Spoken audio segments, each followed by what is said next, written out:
Hey guys, today's episode of The Read is being brought to you by Nature Box, where they make snacks that taste good and are better for you. They've got over 100 snacks to choose from, all made from high quality, simple ingredients. That means there's no artificial colors, flavors, or sweeteners, and you can tell and feel good about what you're eating.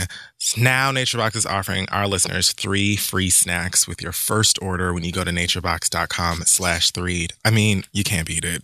Free snacks, 3 of your choice. Go to naturebox.com/theread. Try it out. Your first order, free snacks. Let's move forward. Hey y'all, this week's episode is brought to you by Squarespace. No matter what you might need to make your next move into a reality, Squarespace is here with the tools that you need to make it happen. They have beautifully designed templates, customizable features, and a 24/7 online customer support that has your back at any time. Start your free trial today at squarespace.com and enter offer code READ to get 10% off your first purchase. That's offer code READ for 10% off your first purchase. Make your next move with Squarespace and The Read. Now let's start the show.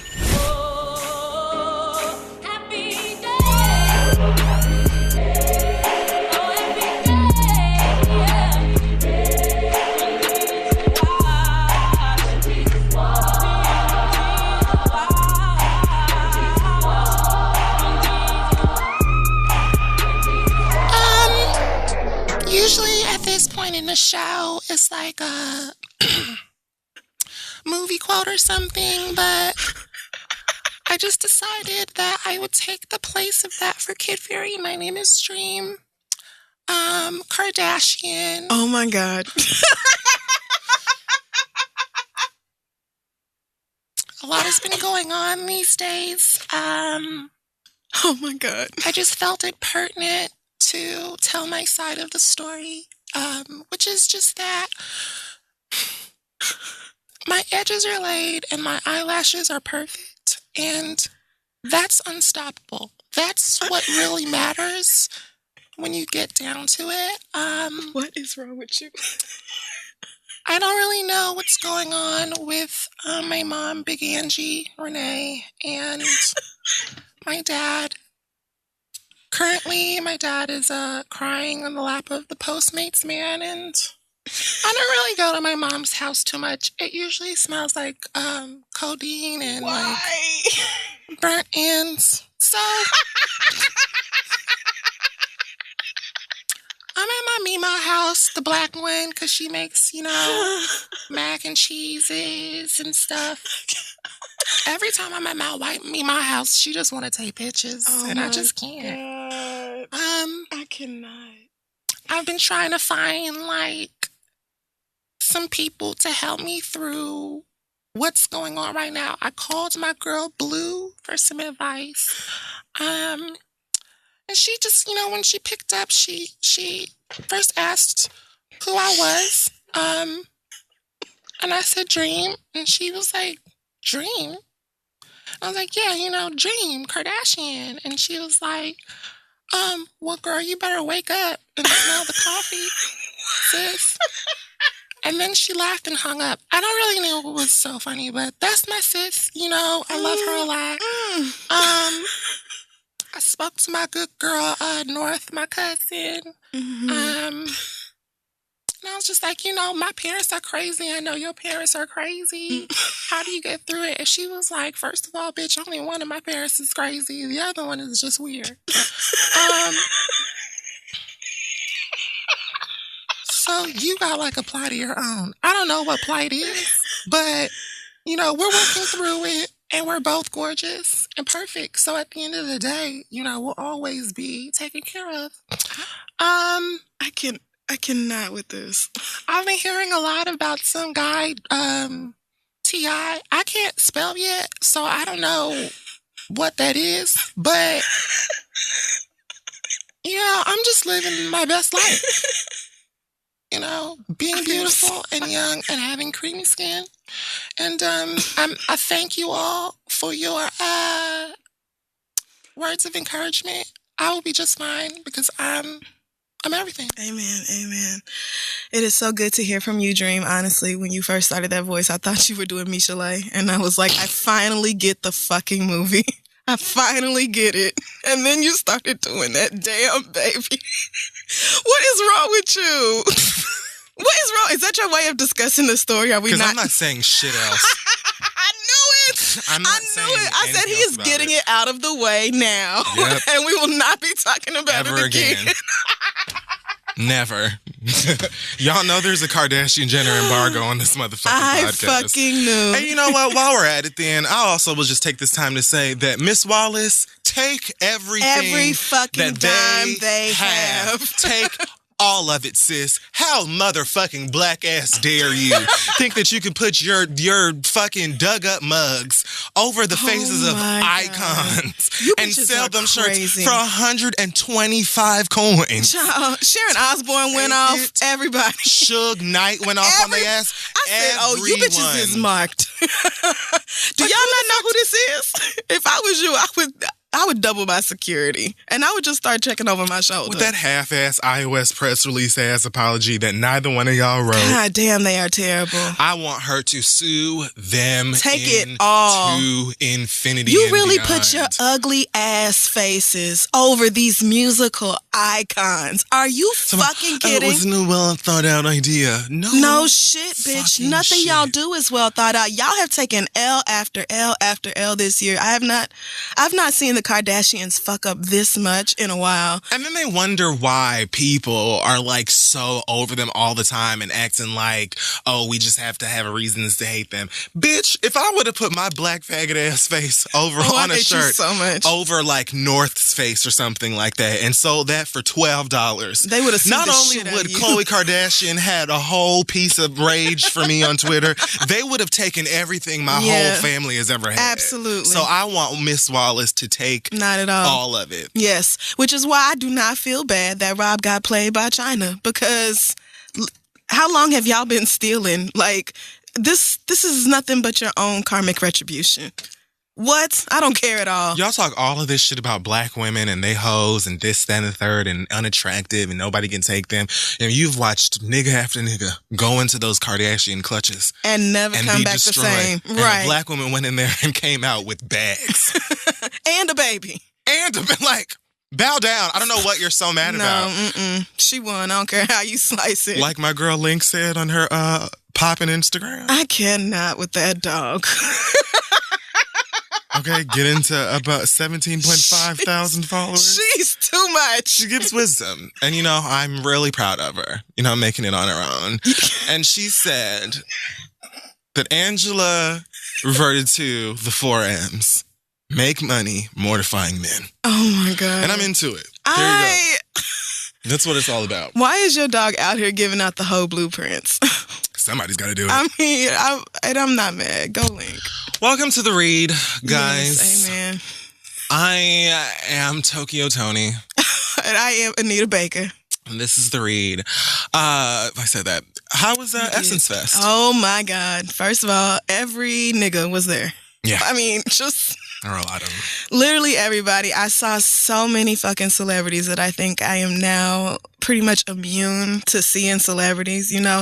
It used to be the sort of thing where I would just like literally stop in the sidewalk and stare at people. Yeah. And now I'm just like, you know, Chloe and Halle are right here. And here's, you know, just... Because you're famous now. Cuba Gooding Jr. is literally like on my hotel floor. And we had a conversation with Kanye all West. of these people. Fran and I hosted a screening of the first episode of the new season of Insecure, which I have to wait. You niggas, right, and I'm obviously not doing any spoilers, but you niggas are going to die. Yeah. I just...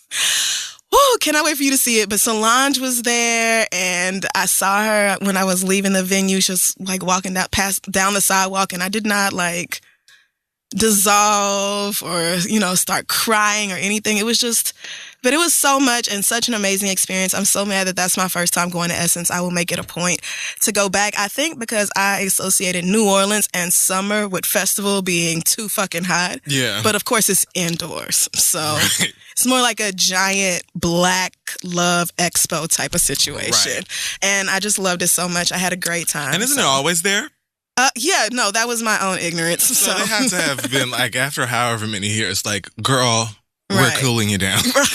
I mean, we know. We just where know we're at. niggas are not going outside like that. I mean, because it's New Orleans. What? 90 degrees is like at 5 a.m. So, Right. no. You're And not, all of those curls and all kinds of beautiful hairstyles, yeah. I'm sure women are trying to preserve. I don't think anybody trying to be scared. I mean, for me, the humidity helps my hair a lot. So every does time I it? go to New Orleans, I'm like, yes, God, just let it drink it all up. Like, I don't really know how hair works. well, I mean, it just depends On the your genetics? Yeah, I mean, I guess so. And then, like, obviously, if it was flat ironed or something like that, I would have much bigger problems. Yeah, because that makes it's not sense. gonna hold no straightness down there in that humidity.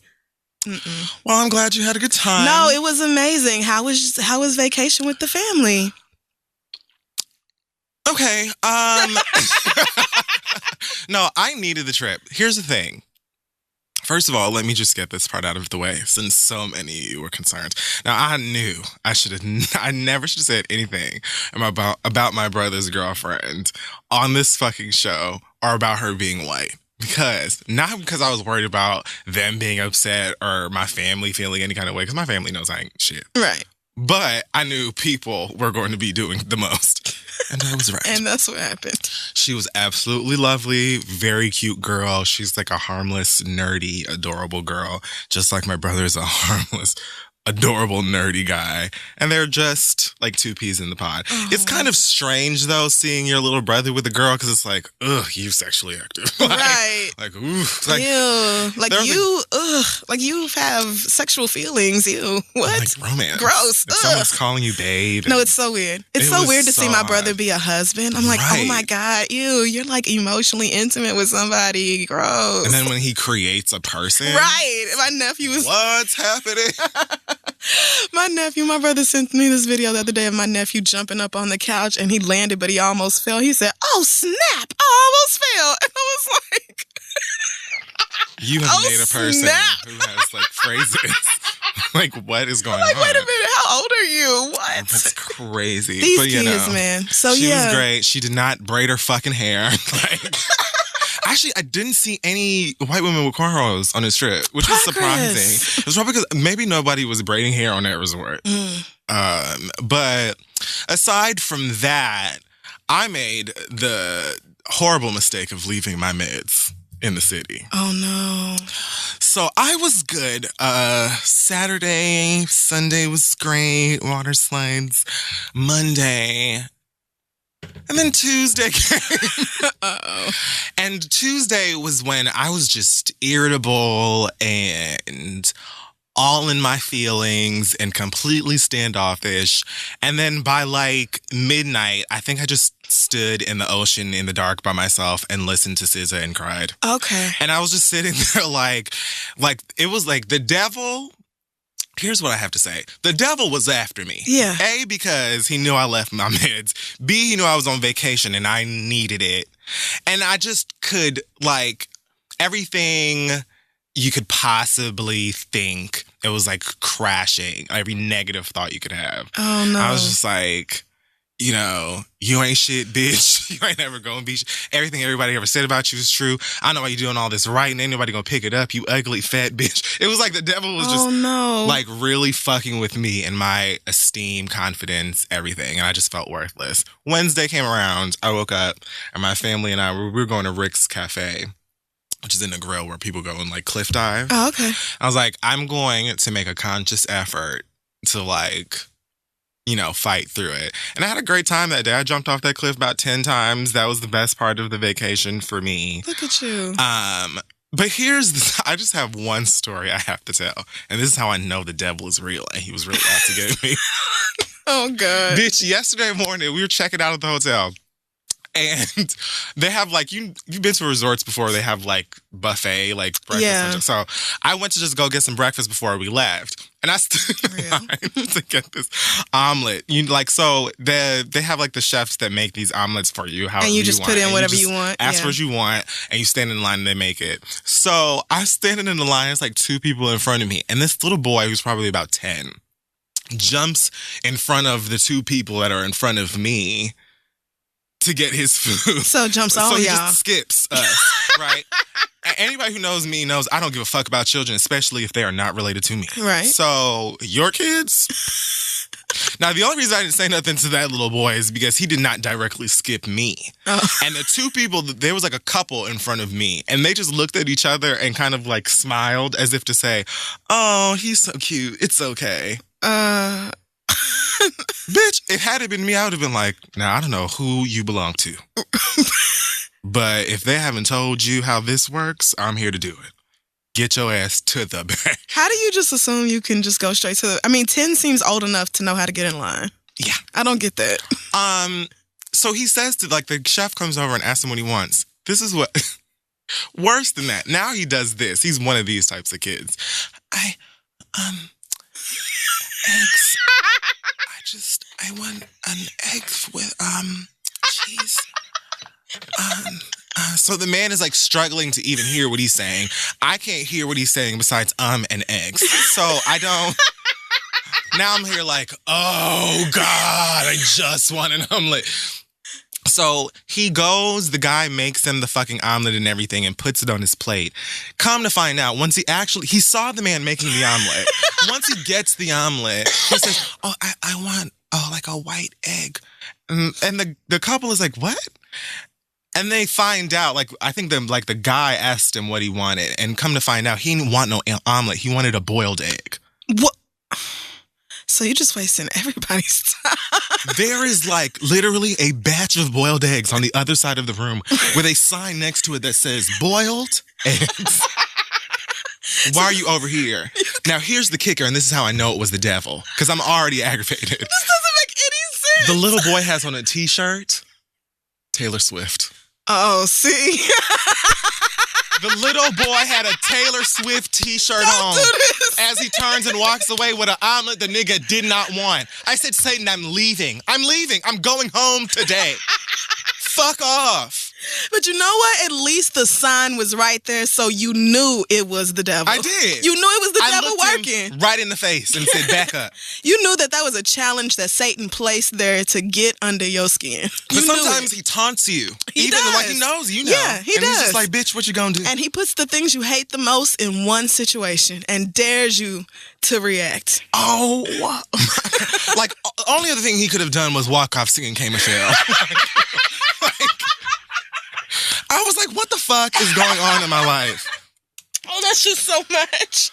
Oh, that's just the beginning, but I'll save the rest for But you made later. it. I did. You got back. So it was so God great bless. to spend that time in a country. I have not been back to that island in literally like 10 years.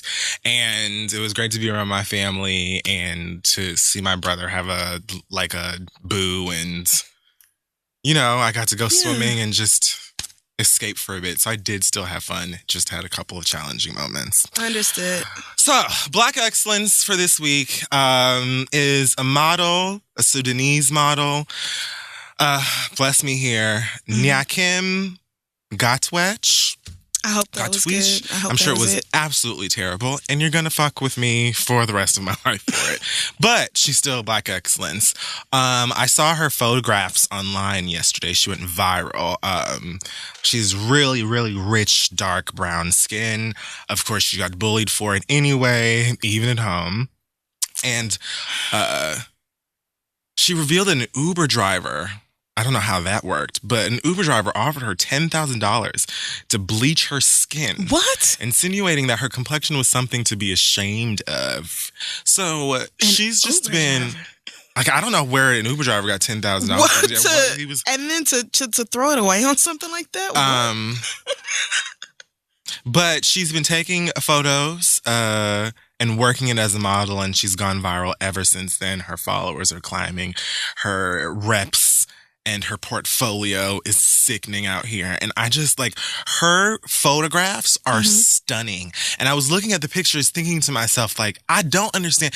You should just love whatever skin color you have or, you know, whatever it is, because they're all beautiful. But to really, like, feel a way about dark skin. I'm looking at this picture and I'm like, this bitch is, like, gorgeous. This creamy, dark, it's amazing to me to have skin that you take care of and love and adore, but just that color and richness.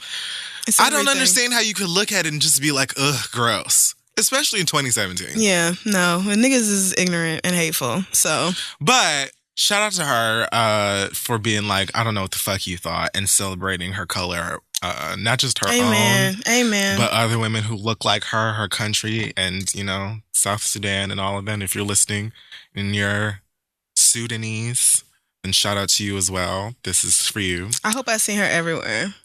She gets put in everything. Yeah, I hope that she, you know, gets picked up. Really, I think that the fashion industry and all of that shit as far as modeling goes would like to think that they're super progressive, but they're absolutely not. At least 4 or 5 houses get in trouble every year for some fuck shit. Yeah. So I can really only think of a couple of designers that people would even sort of consider to be actually progressive in any way. Right. And even then, in the larger context, it's like y'all still have so far to go. And then you have the ones who are like, I'm not that kind of oppressor. I'm the good guy. Right. So let me show you how much I pay my Negro wenches almost as much as my white ones. And then they do something like overboard to try and like prove that they're not like prejudiced, and then they end up looking super prejudiced. Right. Did you ever? Of course you didn't. But I was watching this video, like YouTube has almost like explore stuff where they do like videos they suggest for you. And there's this makeup artist named Patrick Starr. I don't know if you're familiar with him. That sounds really familiar. He's adorable. And let me see. He did a video recently where he did Katy Perry's makeup. And the whole time he was like teaching her like little gay lingo and stuff. And she's just sitting there like, oh, well, how do you say it? And then she repeats everything. And it's just like, here's the video. RuPaul's right. He's so cute. Oh my God. Oh, he is so cute. And then here's Katy Perry. I hope he refers to himself as he. I don't know. Oh yeah, maybe we're using the wrong pronouns. But either way, our bad. But yeah, Katie was just sitting up there the whole time, like sickening, and then you have, like for the gods and all this stuff, and it's like, Katie, you could just watch and like it, right? You know, or listen to it and appreciate it. That's how she is. I try to stay away from anything with her name or face on it. She's just, it's like. But shout out to Patrick Starr. Yeah. That person. I mean, shout out on the opportunity, because I know that's a come up, you know. Yeah, absolutely. It's Katy Perry, you know, that's visibility that you didn't have. So absolutely. Congratulations to you. I'd rather watch a million Patrick Starr videos. And congratulations to her for having the honor of working with you. Absolutely. All right, so this weekend, bitch, you guessed it! God damn you. All right, okay, I see what this is. Just for nostalgia. Okay, fine. No, we're bringing it back. Okay. I got it. I don't even have like an order for any of this. But I did want to mention that Billy McFarland, aka the founder of Fire Festival, was arrested. And charged with white people, man. You really thought that you were going to take white people's money from them? That's where you fucked up. You should have known. You took rich white people's money. Oh, no, baby. Oh, Ja Rule was probably like, I was in the Fast and Furious. I did the He's like, I was a paid spokesperson. I don't know nothing about the behind the scenes shit. I just showed up. I think we all knew Ja Rule was not like a co-conspirator in this shit. Ja Rule and Billy McFarland got fucked up one day and said, you know what we should do? Something stupid. Yeah. So I am so mad. Well, really I mean, arrested though. That's amazing. I truly never thought it. White people are not having it. No, they're not. They're not. You really thought we were going to like rich white people? Like white people with money? Rich white Americans? What? Who? They love to sue. They sue for fun. Nigga, what? Like, where did you think you were going? Yeah, no. They're like, find a felony in this. Find a few. Right now. Right. I want all of my money back. Oh, well. And all of the meals I was promised. You really fucked up, bro. They was like, yeah, we're just going to go for it. Like, you had every opportunity to cancel this and give people their money back. I'm not going to talk about Angie and what's his name again, but I do really want to get back to T.I. I just want to read the comment T.I. made. Oh, God. This is what T.I. said to Rob Kardashian on Instagram out of nowhere because he wasn't involved. Why bring your business to IG, though? I'm going to stop right there. Yeah. I'm going to stop right there. Clifford, you have been telling your business on IG for months. Oh my God. Quote after quote, sub-caption after subliminal caption for months. Like, and we've all been here to see it. There's screenshots. How do you just open up with a lesson that you should be telling yourself in the mirror, like right now? what? Nigga, what? And do you really think of all the men in the world, you are the most qualified to step up and advise Rob Kardashian right now? You, nigga, who we have all watched cheat? Like, okay. I'd rather hear comments from Dr. Ooh on the TLC tip. All right. You know what?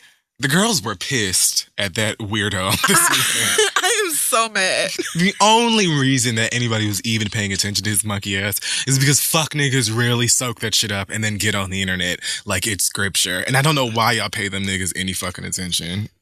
I mean, I get it, but girl. No. Anyways, then he says, look, you got worked, bro, but at least keep it to yourself. Again, what? You letting the world know you a duck. I mean a big duck, a mighty duck, Ronald McDonald the duck. This must be Atlanta slang. Ronald McDonald is a clown, much like you. I mean, I'm bypassing the obvious. You've never been a duck. But what kind of insult is duck? It has to be an Atlanta thing. Yeah, I mean, I've called people a duck before. It just means you stupid. Well, but... when I say it anyway, I don't know. Okay, but I'm still just trying to... Okay, so Ronald McDonald's never been a duck. He's older than you. I don't... So where is T.I. going with this? Like, I don't know. Okay. Howard the duck. Some other duck. So then you cited an actual duck after you did Ronald McDonald? No, you had plenty of ducks, and then just Ronald came out of nowhere. Like, shut up, dummy. Aren't you the one with words? Didn't you read every thesaurus in the prison? The fuck? Don't you like you... You have 18 children. They have to frequent McDonald's. How do you... God. What? How is this? Just hold the L, kiss your kid, and cut your losses and move on. You got no moves, bro. What? Well, he had a move when he mentioned the fact that Big Chai got a couple of stacks to have a threesome with you and Tiny. Right. And so you had to have known that, so why would you even say something like that? What a weirdo. It just, and then it's almost like you wanted Tiny to be dragged into it. It's almost like you knew that if you said that, Rob Kardashian was going to react with, well, you paid for China to have a threesome with you and Tiny. Like, why even invite that to happen? Why do that? Because Tiny, because T.I. is a fuck nigga. Oh my God, I'm so over him. Anyway, that's all I just really had to address Ronald McDonald. It has been bothering me since I saw it. I knew that T.I. had responded, and I knew about the threesome part, but I did not actually go read the comment, because why would I seek out T.I.'s I didn't even words? care about the actual drama of the threesome, none of that. I don't give a fuck about that. I was just so pissed that he said Ronald McDonald the duck with the with the nerve and the tone of the comment. You know what I mean? Like, you're really trying to sun somebody right now, and you're all wrong. I'm mad that he could think of another duck. Several ducks. I don't get that. Mighty Duck, Scrooge Mick, Howard V, Huey, Dewey, Louie, DuckTales. So why did you, you had enough of them, first of all, and then Ronald McDonald has never been a duck. Like, Eris could have been like, Daddy, Ronald McDonald is a clown. Ooh. He's on every Happy Meal box that I've gotten since I got here. He was probably thinking old McDonald, because that nigga had a farm with ducks. Maybe. I'm trying. That's all I got. I don't know. And see how this is why we should appreciate black women, because you tried to give that nigga an out when he didn't even deserve it. He does not, and I tried anyway. What a dummy. God damn. Alrighty. Also some relationship drama. None of your business, nigga. Okay, so first of all, shout out again to the internet. Please don't quote me, because I did not say this. I saw a tweet that said, have you seen the Peter Griffin meme where he has those long fingernails? And yes, and he's being a black woman. Somebody said, this is Amber Rose after she put Sebastian and 21 Savage to bed and got on the phone with Blac Chyna. Okay, I'm mad because I thought about Sebastian and 21 Savage having a bunk bed. And Bash is like, I ain't got the tie back. I will not sleep on the bottom like some little bitch. You got me twisted.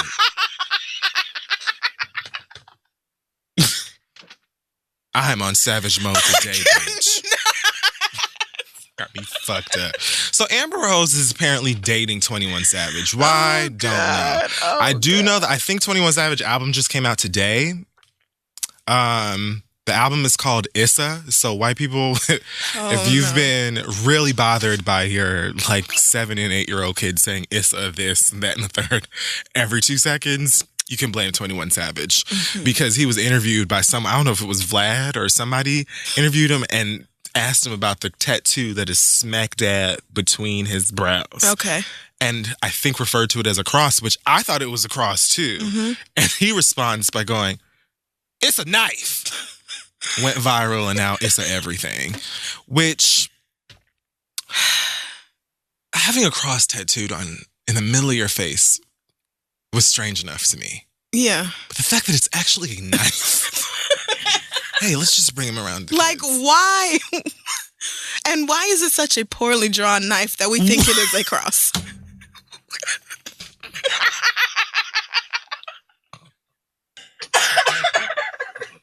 That's like my number one question. Why is it that niggas cannot tell the difference? Like, whose knife is this? Aladdin, bitch? Like, I've never... What kind of knife? Like a sheath without the actual blade or something.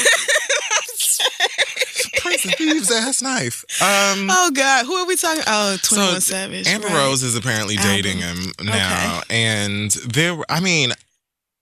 much like her homegirl, I just kind of feel like this is game. I don't really believe that they're actually like a serious thing, and even if they were, I wouldn't care. But I mean, right? Again, it's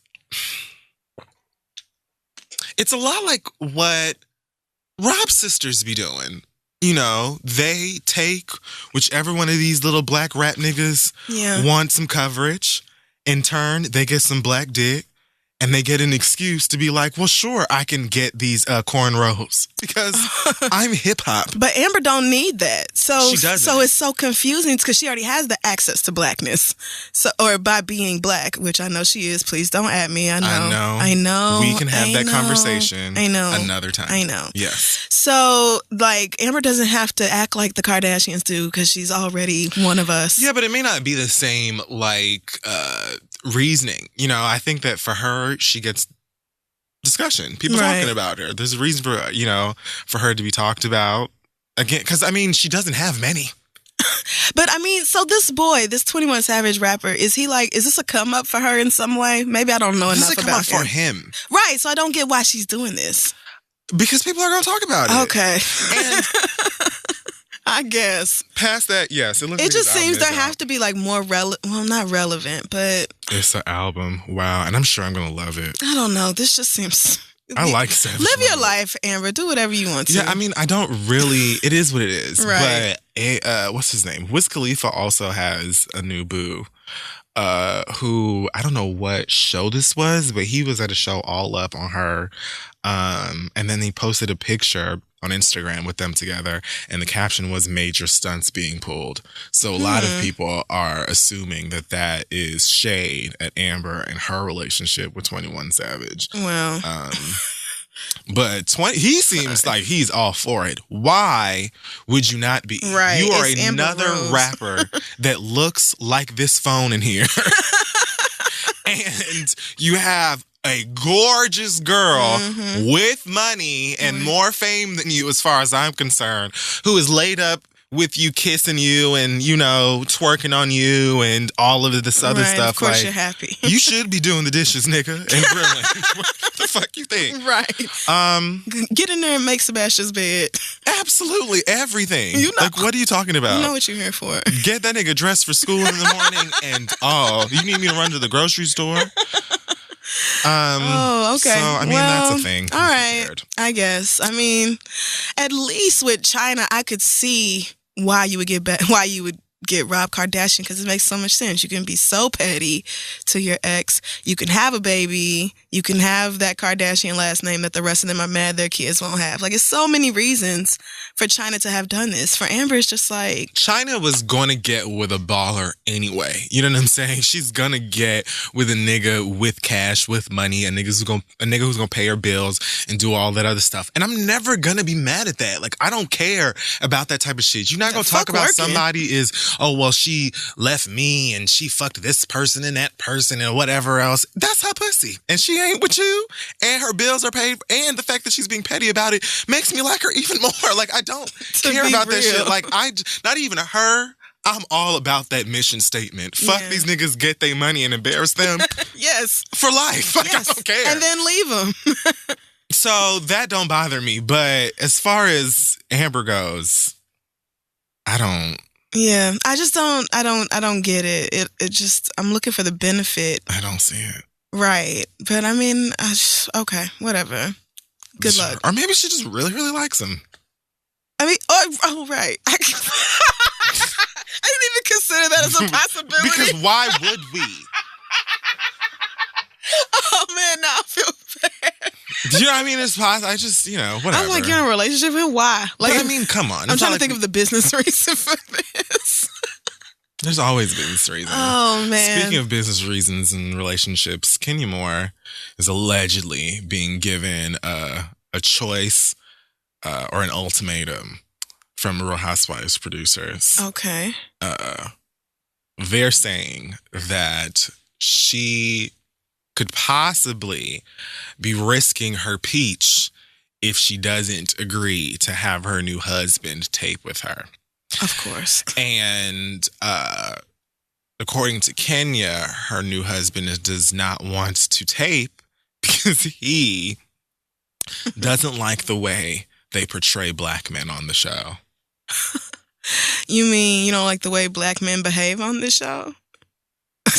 I'm not far be it for me to stick up for whoever is editing The Real Housewives of Atlanta, but them niggas be putting themselves in them predicaments and they act every fool single time. Off of the show. Right. Like you acting like Matt Jordan and Peter didn't get to box in a radio exactly. station. So it's kind of like, but that makes sense. Like, you don't get to be on this show and not show off your husband on a show called Real Housewives. Like, I don't even buy this. I don't buy it. I think that Kenya knows that people already talking about how she hires these niggas and she's desperate for relationships and she always, she knows that. Didn't she talk about that at Essence or something like that? I don't know. Which I don't even know how she was sitting up on stage at anybody's Essence. Like, what was she and Phaedra I did not there for? see her at all. Phaedra too? Phaedra was there. Cynthia wow. was there. I don't know what they were all doing, but I know that I saw photos of both of them sitting up on stage with microphones in their hands. And I'm like, who wants to hear what they have to say about anything?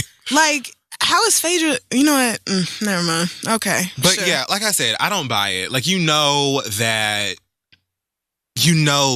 you need to have this on the show. Right. You know what I'm saying? It's obvious. And I don't believe that you don't want to go on this show and parade this nigga around. Like, we know, Kenya, this is bullshit. I don't buy it. I think that she's just having people drum up this story to make it seem like she's not doing this for Real Housewives. That nigga gonna be on the show with her. It is what it is. You're just trying to make it seem like they're forcing you and you really want to keep this to yourself. Oh, so to make it seem like your man is making some kind of sacrifice for you by being on the show. I was about to say, because if this is real, then you should just quit for the sake of your marriage. Right. Yes. Because if nothing else, being on reality TV has to add a strain to your relationship that would not be there otherwise, because millions of people are commenting on the dynamic between you and your man. They've said that on this very show. Right. And it's like, I think it's proven, all these reality shows, these couples, they break up like more often than not. And so it would really make sense for Kenya to just exit the show and focus on her marriage if her man truly does not want to be on the show because he feels like they portray black men in an unfair light. Even if it's just for a season. I mean, Nene is able to jump in and out of this bitch whenever she wants. That's true. Why can't you just be like, well, let me get to know this man? Like, let me actually take some time to get to know my husband. Yeah, no. And then we'll come back when we're more comfortable. Because you're probably right. Because it's probably just Kenya getting people to talk about her so that when it does come back, it's like, we have made this decision to put ourselves on television for this, and because we just were forced into the corner and had to. It was like this or not be on the show. You didn't know what to do otherwise. Girl. Okay, girl. Sure. Because this is it. Like, this is what you have. Don't nobody else care about you can't. And this is almost certainly why he's with you. The fact that y'all got married in like 6 days. What? So fucking desperate. Nothing about that says anything but desperate. I'm sorry. Also in Real Housewives news, Eva Pigford is reportedly going through chemistry tests right now with other girls on the cast to see if she can fit into the next season of Real Housewives of Atlanta. I'm trying to think of how I feel about this. Me too. Because no. I remember Eva from Top Model. Same. And I remember enjoying and kind of hating her. But also thinking she was so gorgeous. I thought I picked her as the winner. I was like, she's the first episode. This girl's a bitch, but she's so pretty that I kind of understand it. I don't know. It was like, she was just so gorgeous and made such good TV that I kind of want to see her on there, if for no other reason than to check somebody like Kenya. Like, if that's what she's going to be doing, and it's just like, why not? But at the same time, it's like, I don't really know. It's like y'all are trying to force this. Like, nobody associates Eva with Atlanta at all. I didn't know that she lived there. Right. It would just be like, I thought she lived in Los Angeles. Hey, y'all. She's going to move there. That would be real desperate. Right. I don't know. So, yeah, I don't know about this. I mean, honestly, if Kenya's coming back and Nene's coming back and Nene's going to argue with Kenya, I'm good. Like, I really don't. Or maybe Eva will tape with Phaedra. I keep thinking they're going to find a way to keep Phaedra on this cast. As soon as I saw Phaedra at Essence and she was talking to Cynthia, I was like, oh, God, she's coming back. Yeah. Because if Cynthia will be like, I'll talk to her, then they'll probably be like, all right, Phaedra, we're cutting your salary or whatever.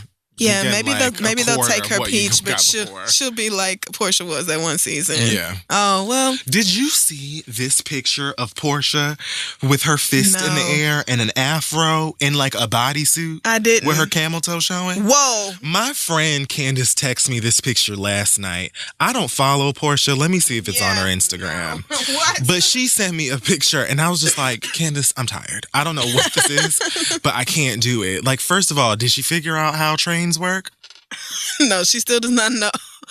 It's on her page. It's like one of these, I don't know what this, maybe she's like doing like a skit or something. But she's got like a Foxy Brown wig on. Okay. And showing a little camel.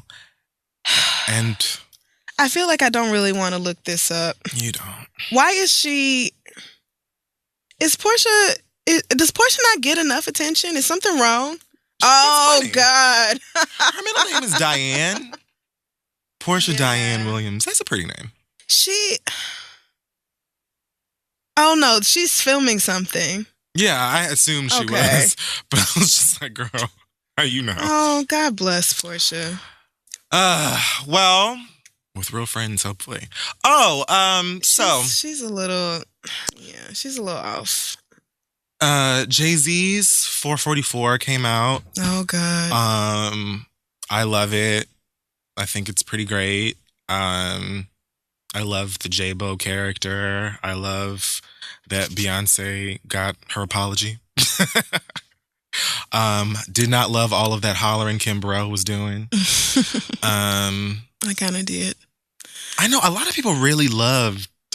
I don't know. I was listening to that hi-fi with my headphones on, and I had to I literally smack them off my face at one point. I was Lord. Like, my God, Kim, Jesus! Yeah, I know.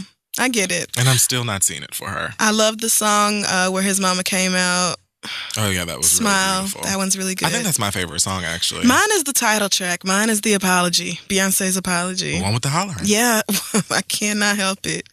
And just, this nigga, man. I have had arguments with men about this album. I have had arguments with men about this album. And I have had to start every one of them with, please don't defend Jay-Z because Jay-Z is not defending Jay-Z. Exactly. So please don't. Any argument you have that's about to defend something he did, don't do it because this nigga is straight up saying, I almost lost my wife and I fucked up in an incredible way and pissed off Eric Benet, but told the truth at the same time. Told the goddamn truth at the same time. Everybody was like, Eric, shut up. Boo! Did you see that his mistress was like, he's actually not the best husband in the world because I'm fucking him right now? Yeah. I did not. So, okay.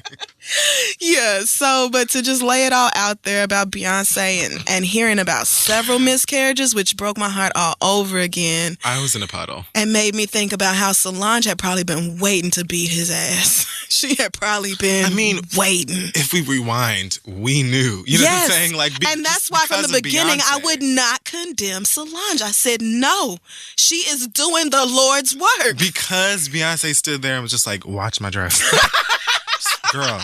And then got in the car with her sister. Please. We were like, please. We don't know exactly what's going on. Whatever it was, that ass whooping was justified. And he really did not try to fight back or anything. It was just more like, not the face. Beyonce, man. And you niggas sitting up here trying to align this with your life. You will never have a Jay-Z lifestyle or a Beyonce, bitch. Niggas. Just stick to what you know, which is nothing. Just thinking about all the shit Beyonce has put up with over the years with this man. It was a lot. With him. It was a lot. With losing children, with her own, with her parents, splitting up and her father's drama. And it's so much, man. People saying that she wasn't even pregnant and then having to hear every 2 seconds that Beyonce was pregnant when she knew she wasn't, or she could have just lost one, or and all she ever did was come out and give you great music and perform her ass off.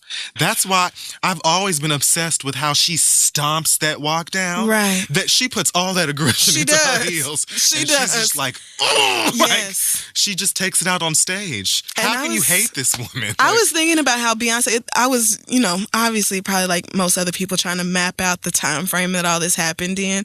And so I'm thinking like Mrs. Carter tour. Remember when she randomly extended it by 6 months in Europe? Or something like that. I'm thinking that's because he references chasing her ass around Europe at some point, like, baby, please, baby, please. And I think that's when she left a note in the hallway and was like, nigga, I'll be in Europe on tour making lots of fucking money to prove to you that I don't fucking need you. Like, I'm fed up and I'm done. I really do think she left. And that's when he realized, she definitely did. I have fucked up in a major way. And I don't fault her for staying or going back because the thought of investing that much time into a nigga and then leaving him once he finally decides to get right is almost too much to bear. And it's also, I think, really great to point out, or important to point out, again, another reason y'all shouldn't compare yourselves is they're married and have been together they've been married for a very long time, but they have been together for a and from when she was young, very long time, right? And so Lord. The investment in that relationship is different than you niggas who be arguing after 12 months or less, So again, I also don't fault her for being like. It's not like she, was like some sort of pushover. She not only showed him personally, I will take my child and I will everything I've worked for and I'll be fine. And not only will I be fine, but I will, if I want another nigga, another rich nigga. Do you know who I am? Like, girl, are you lost? Are you Disney, bitch? You really don't know who I am. And that's crazy because I'm the baddest bitch in the world. In the whole world. I announce a tour and niggas be like, fuck rent, fuck daycare, fuck gas, fuck food. Like, people spend all their money to come see me. I put something out on my website and niggas just buy it. $400 books, whatever. Ship date sometime. Fine. Purchase. Like, I am that bitch. And you are sitting up here acting like I'm disposable and it's just other Beyoncés out here? Are you out of your goddamn mind? Do you not remember when we discussed me upgrading you? Like, I wrote a song about it. Oh my God. You were on it. Like this validates Lemonade for me. This validates the second half of Lemonade for me.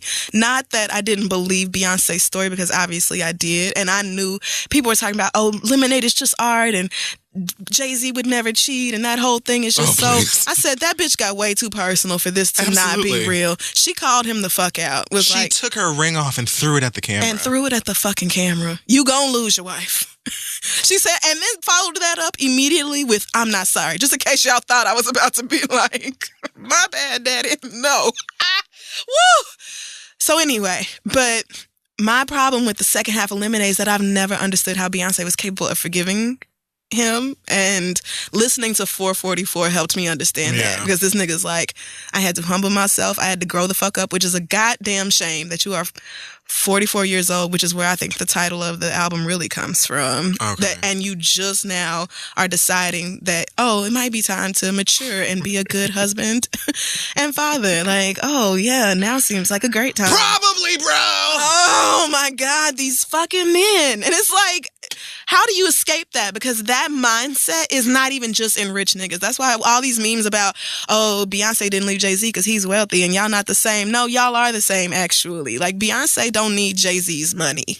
Beyonce does not. And there are plenty of other rich men out there that she could be with. Right. It's a problem with men in society. That mindset of, I don't have to grow up and I can just be out here and da-da-da-da. And you don't think about it. Right. And you don't think about it until the woman is like, I am fucking out. And sometimes they leave and stay gone, and sometimes they come back. But all of y'all got that one that got away, and you be sick about it. But the fucking thing sick. That was even pretty clear with me with Lemonade was that she accepted him back because she made that nigga learn. Right. I'm not going to deal with your shit. I will legitimately leave you and I will be fine. And you know you won't. Right. So, like, what is it going to be? Because I'm not going to deal with this shit. So figure your shit out. Right. And hit me when you do. So when I saw that nigga laid up in her lap and shit in sandcastles, I was like, oh, she made that nigga learn. That's why this is cool. Yeah. She ain't no dummy, bitch. And he talked about getting in touch with his spirituality and having a therapist. And I thought, thank you, God. Yes. Maybe now these niggas will actually get the help they need. I just hope that Jay-Z, who is like they daddy of rap, I just hope that him saying that is going to inspire these niggas to maybe actually when they're 44. get some, see. Because niggas do it now. He said he owes it to y'all to tell y'all the truth about this shit. Not even just relationships, with like all kinds of just like grow up. But look at how niggas were acting with when he made the comment about holding the money to your ear. Oh yes, everybody got in their feelings on Instagram. Future was pissed. Future should have been mad about that line about in the future other niggas playing football with your son. I think that's what he was really mad about. But he couldn't react to that because that's too obvious. Right. So he held that money up to his ear and was like, you don't have the juice, mood. I was like, nigga, you don't either. Unless it's codeine in it. Of all the things in 444 to respond to, that's what you picked, my nigga? You seem a little scared. I mean, I'm just saying. I mean, nobody is really looking at Future like a threat to anybody. I mean, but you you clearly not about to go up against Jay-Z like this. But you're in your feelings, you're taking it personal. Because another nigga is playing football with your son. I mean, and Jay-Z said, oh, in the future, I'm going to be Future. Because I'm about to lose my... Oh, wow. So you mean there's a Russell Wilson waiting on Beyonce? Of course there is, nigga. There is a line that spans the globe of niggas waiting on Beyonce. Are you crazy? These niggas, man. These niggas. What you should have been listening to this and reflecting on yourself and been like, you know what? Especially since I am a grown-ass man, you know, with kids possibly. How can I listen to some of this shit that this nigga is saying who cheated on Beyonce. Right. And was able to, first of all, got Beyonce. Like, let's just start from the beginning. Got Beyonce to marry him, have kids with him, all this stuff. Cheated on her and was able to get her back through some work. And past that, as an individual, Jay-Z has multiple business, loads and loads and hundreds of millions. Like, maybe this guy has a couple of recipes that I could just skim through. You know, see how I could apply this to me. Some lessons to learn. Just a little bit. There's something there for you niggas. Nah, I like holding stacks up to my ear in the strip club. Okay. I just post the money because my fans say it motivate them. What? Still, nigga. You know what's more important than that? Credit. Like, he's trying to help, but no. Oh, man. So, yeah, overall, I really enjoyed 444, but I felt like niggas really need to listen to 444. Like, really listen to this shit and grow the fuck up. That part about having to apologize to Blue Ivy because one day she's gonna find out about this shit and realize that her daddy is a nigga. Yeah. But first of all, let's just address really quickly that while Remy Ma and Nicki Minaj have been arguing about who's the queen of rap, Blue Ivy came to scalp everyone. Obviously. So, I mean, here we are now. You bitches really thought, like... What did you think this was? Like, first of all, Chris Brown, that's how you execute a boom shakalaka. I just had to let you know. That's how it's done. Iconic. I really hope that, you know, for her debut, she taps into, you know, maybe like a Trina. Trina's always been a huge Beyonce stan, so I think that would be kind. And Trina's also really, you know, humble. She doesn't beef with people like that, so that would be really cute union. But iconic. Yeah, actually, I feel inspired. Yeah. I woke up thinking of the lyrics to the freestyle and how much they had just like, everything is shaka, everything is flocka. Like, that's like a mantra to me now. Yeah. It actually makes sense. Like, nigga, everything is shaka. Like, and the fact that this little girl could basically just gibberize Right. for like 40 seconds and ride the beat and has a flow. Like, Right. like she can rap is the thing. Right. The only problem is it's not totally coherent, but it's a freestyle. No words yet. It's a freestyle. But she's 5, sis. She's 5 years old. And some of it does. I ain't never seen a ceiling in my whole life. Like, That's my favorite part. Right. Blue Ivy said, what is a limit? Where is the ceiling? Bitch, glass or otherwise? What are you talking about? Legend. Like, She's fucking 5 doing this shit on a freestyle, nigga. Okay, so like 80% of it is gibberish, but that's fine. That is fine. Girl, if it was your 5-year-old, you would have this shit on Facebook like, why isn't this viral yet? My baby is a prodigy. Like, Your 5-year-old ain't got no flow. Blue Ivy can rap. Your 5-year-old cannot stay on the beats. And you know it. queen of hip hop. She is. Like, Duh. Of course she's legendary. Of course she's been listening to music and been in studios her whole fucking, like, just thinking about Blue Ivy's upbringing is... And in every way, how it is so different from mine. Like, just the wealth and the access that this little girl has. Now, that is a Bruno Mars collaboration I'll take. Like, since they stand. Bruno. Since she stands. Let's get with the program here. Come on. I'm so glad that you will allow it. I will. I'm so glad. Will. I'm totally here yes, for it. Blue Ivy, queen of rap. I'm like, oh, now I need the special deluxe edition because I have to support Blue Ivy. Duh. Like, Being on this fucking record. What? Last but not least, Kanye West has cut ties with Tidal after alleged financial obligations they have not filled. He's claiming they owe him a couple million, Oh, okay. I think. Yeah, really? So Wasn't he updating that damn album like every 2 weeks for a year or something? Something like that. Wouldn't that affect, you know what, never mind. I don't care. I don't know. Yeah. I really don't know how it works. I can't okay. even pretend. But, yeah, they don't have exclusivity rights with him anymore. I guess that's what that means. Jay-Z did have some words for Kanye on the new album. Oh, yeah, he did. I don't really know what the gist of it was. It was kind of like, I guess what he was saying was like, whatever this attitude is, like, calm down. I think because the song was about him. Right. So the song is like a letter to his former self, Kill Right. Jay-Z. Like, this nigga that you are has to die because I have to be a better person in Right. order to stay with my wife. That's basically what I got from it. And so I feel like it was kind of like dragging himself, like, nigga, you gave $20 million to Kanye just for Kanye to turn around and drag you and your wife on stage. Fuck was you thinking? You know, like that kind of thing. Like, Right. you need to outgrow that. Like, you had Beyonce in the same photo with Kim Kardashian trying to look happy. Like, For this nigga that you gave this money to and did all of this for, and then he just got in his feelings. that y'all wouldn't come over when they clearly have subpar security and Beyonce do not want to be around no fucking Kardashian. And issues of their own. Right. And your own fucking marital problems. Like, and you want me to come be around? Just so your wife could take pictures.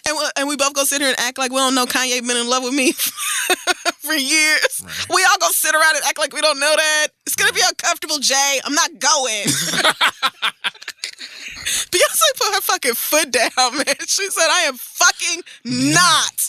The Kardashians is a no, nigga. Don't ask again. Never.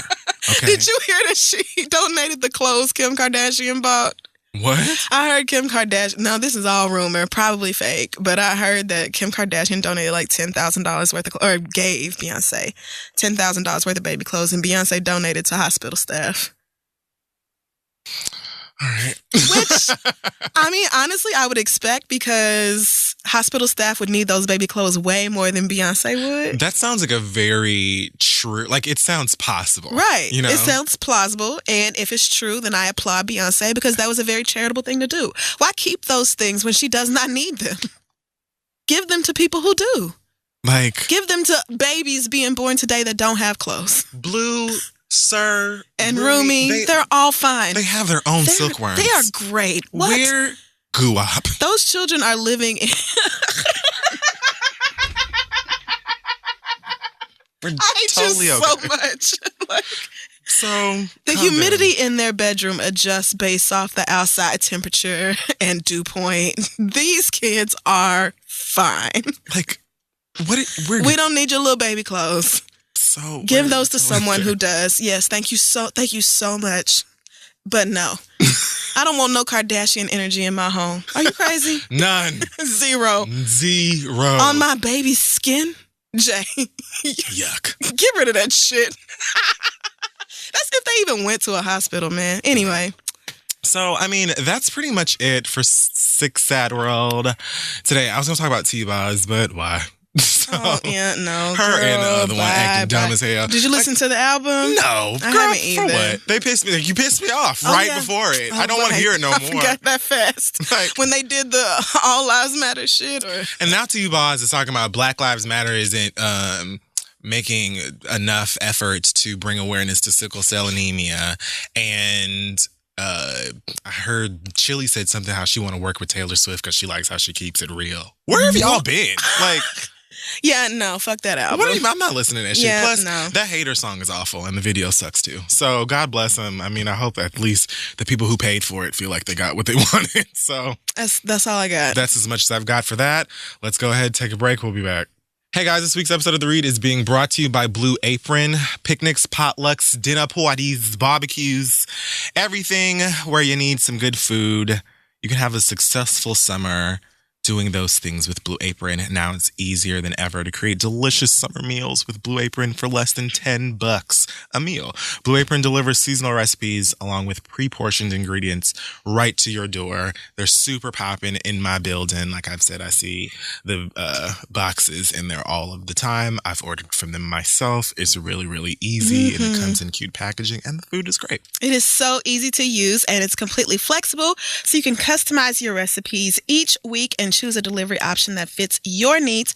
And Blue Apron's freshness guarantee promises that every ingredient arrives ready to cook, or they will make it right. Some of the meals in July include seared chicken and creamy pasta salad with summer squash and sweet peppers, creamy shrimp rolls with quick pickles and sweet potato wedges, fresh basil fettuccine pasta, with sweet corn and cubanelle peppers. See, I'm gonna Google that. Yeah, I got it. Chili butter steaks. Oh, bitch, you got me right there. That's where you got me. With Parmesan potatoes and spinach. Okay, and a green too. Look, check out this week's menu and get your first 3 meals free with free shipping by going to blueapron.com/theread. You will love how good it feels and tastes to create incredible home-cooked meals with Blue Apron. So don't wait. It's blueapron.com/theread. Blue Apron. It's a better way to cook. Check them out, and let's keep going.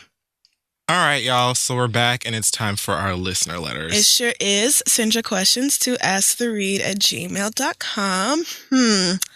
Let's see. There's just... I feel like the first part of this show was so much, maybe something less dramatic. I just don't want to be my feelings. Okay. But I'll absolutely uncover some messiness if that's what you're going into. Okay. Well, let's start with white people. Why not? They start with white people. This one comes from Maggie, and it says... Maggie is actually not the white one. Oh. Okay. Well, my name is Maggie, and I'm currently 18 weeks pregnant with a white man's baby. We have a great relationship, and I'm excited to start a family with him. He's very close to his family, and I love them, but they can be some clueless-ass white people sometimes. They're all from northern Minnesota, so they still haven't figured out how to interact with black people. oh, like Rose. Right. Probably because Rose is probably low-key racist as shit. So the other day we had lunch with his 90-year-old grandmother, and while referring to my unborn child, she says, "I just love chocolate babies, you know, the ones that aren't that dark." I was pissed. Oh. But I kept my cool and I bit my tongue so we could get through the rest of the day. When my boyfriend and I got home, he thanked me for not going off on her. I politely told him that I would never do that to his grandmother, but that shit was not cool. Long story short, he said he understood why I'm angry, but he doesn't want to confront her about it because she's old and close to death and he doesn't want her to feel bad. He also brought up the fact that his mother bawled her eyes out after he told her that I was irritated with her and his sister because they mix up my name with the dog's name every time I see them. What? So the dog's name is Daisy. She put that in parentheses. And apparently they call her by the dog's name, the dog that she and her boyfriend have. They call her Daisy instead of Maggie, like they mix up the name. How? Right. Apparently they do this every time she sees them. And then, let's see. She says, apparently she was just torn to pieces about this because she didn't mean any offense by it and doesn't want me to feel like I'm not loved or accepted by their family. Girl, please. And according to him, his grandmother would have that same reaction. Part of me understands where he's coming from, but I am just so tired of white people always trying to tell me I should let other white people say racist shit because they don't mean to be racist. Should I respect my elders and just let this old white lady say whatever the fuck she wants to my kid? Or show up to the next family gathering with a PowerPoint presentation on what you can and cannot say to black people? Thanks for the advice, Maggie. As far as the grandmother goes, now how close to death are we talking? Well, she's 90, but you know white women can live a surprisingly long time. Especially with the amount of evil they've got in them. I mean, I'm just saying. That's it sounds insane. like she's been running off of it for a while. Yeah. The ones that aren't that dark, I would have had to rearrange that bitch's jawline. I'm sorry. I don't know how you didn't do it. What? The ones that are not that dark? So my baby is acceptable to you because it's half white? Like, Is that what you're saying? are you saying my baby is brown but not too brown? Like ugly brown? Like bad? Is there a bad brown? Am I it? What? How you did not slap that old woman, I don't know. I mean, if you were talking like this woman Maybe is 'cause you're literally like pregnant. she's got a couple months left or something, like on the bed of death, then I would have been like, yeah, girl, let her have it. I mean, yeah, is she on a breathing machine or something? Does she have an oxygen tank? like, what would be wrong with going to your grandmother and being like, that was not an okay thing to say? Right. Like, you don't want her to feel bad, so you want me to feel bad? That's better? Me, the woman carrying your unborn child? Nah, your priorities are fucked Yeah, up. they're pretty twisted. Yeah, you need to check your fucking grandmother, my nigga. Now, What? your mom and your sister, they can get smacked. They can get smacked. I'm sorry. Like, and I know old people of every race have plenty of stuff where we just be like, they're stuck in their ways. Like, many people just often give up on older folk because it's just like, you know, they're not trying to hear it. So I understand that feeling. But again, this is not the same to me because I don't feel like there's anything wrong with you. You don't have to cuss her ass out. But I feel like you could be like, Grandma, so, interesting, I would have to say this, but you kind of can't say shit like that in front of black people, you know? It's just kind of wrong. It's pretty, like, It's just kind of wrong. fucked up, you know? So you can't do that. What the Sorry, fuck, Grandma. man? Are y'all And then, like, give her a serious? Mentos and calm the fuck down, you know what I'm saying? You don't have to, like, if she cries over that, she should, you know? Like, yeah, you should feel bad. she should feel bad. Because that It's was a not terrible thing to say. What? Are you, what? But... Like, she was the only one in the situation that I would have gotten like an ounce of patience from me. Your mom or your sister mixing. calling me by the dog's name, Maggie and Daisy, those are not close enough to They mix don't. up. No, they barely rhyme. White people, come on now. And more than once. Right. And and you're crying now because, you did it. First of all, white women have used that tactic for years and years and years of crying when they ain't sad to, Yeah. get the heat. Right. You done some wrong, Rerouted. all you have to do is squeeze a couple tears out. A white woman crying can get anything she wants. That's literally one of their oldest traits. Yeah. So I don't really give a shit about your mama's little, oh my gosh, I'm so sorry. Your mama and your sister. Like, both of them have, like, called this girl by the dog's name multiple times to the point where she's talking about every time I go over there, they calling me a dog, no, basically. Girl, you have a baby by the Armitage. Just... Woo. I'm like, look, you're going to have to say something today, motherfucking asses, because it's going to be a solid no. And they should be thankful that I'm not going to say something. Yeah. You know what I mean? Like, your husband needs to get with the program. Absolutely. And tell them to check themselves. He has to be the one to say it. Yeah. I mean, you should, besides the fact that, you know what I'm saying? You're a black woman and you don't want to have to be the girl who's going off on these white people and stuff like that. Just the fact that they're not related to you. These ain't your family members. He has to be the one who sits the fuck down and is like, look, so y'all gonna stop being this goddamn white. Like, figure it out. I'm not, you know what I'm saying? Because it's not It's so okay. terrible. It's like... Or I would be like, look, and you pregnant on top of all that? No. Like, so... I could leave, I could do that. Your family can never, ever see my not too brown baby. All of these things are possible, and right. I feel like if you want to go to a judge, and argue with them about it, I can simply say, well, I didn't want my brown baby around people who might call her a dog or mistake her for a hamster or a guinea pig. Oh my God. Or, say, I'm glad you're not too brown. I feel like a judge might. Oh, no, because it's going to happen every summer. When that child gets a little bit darker, they're going to have something to say about how black she looks. Like, I would absolutely limit my time around them people. And then once I had that baby, as little as possible would they be seeing these people. If ever. And What we the have fuck? enough of that issue within our own community. Yeah, Like, it's no. actual black people who say that type of shit about black kids Right. and stuff. So taking you it think from I'm white gonna people. take from your white ass family? No. You got me twisted. Not when I would correct a black person on. If I would correct a black person, I would for damn sure get a white one together. Absolutely. Girl, what? No. And you can bet your bottom black ass dollar. And the fact that he feels like he would rather protect their feelings than yours means that he's got everything. He's got the whole game fucked up right now. So why are you with me then? Like, what did you feel? That's the conversation you need to have. What did you feel as a white man getting with me and impregnating me and assuming that we're going to have a life together? What did you think of me? Like, that we have two different experiences, correct? That people view me completely differently than they would view you, right? So you just feel like I should be your wife, I should be the mother of your children, but you don't need to protect me or my blackness or my feelings at all from your family because they old or they're white or whatever. Or they didn't mean to, or they cried. Like mixing my name up with the fucking dogs is legitimate. Bitch, only if y'all's names are like Maggie and Maggie. Right. Like, that's the only way. Maggie and Daisy, what?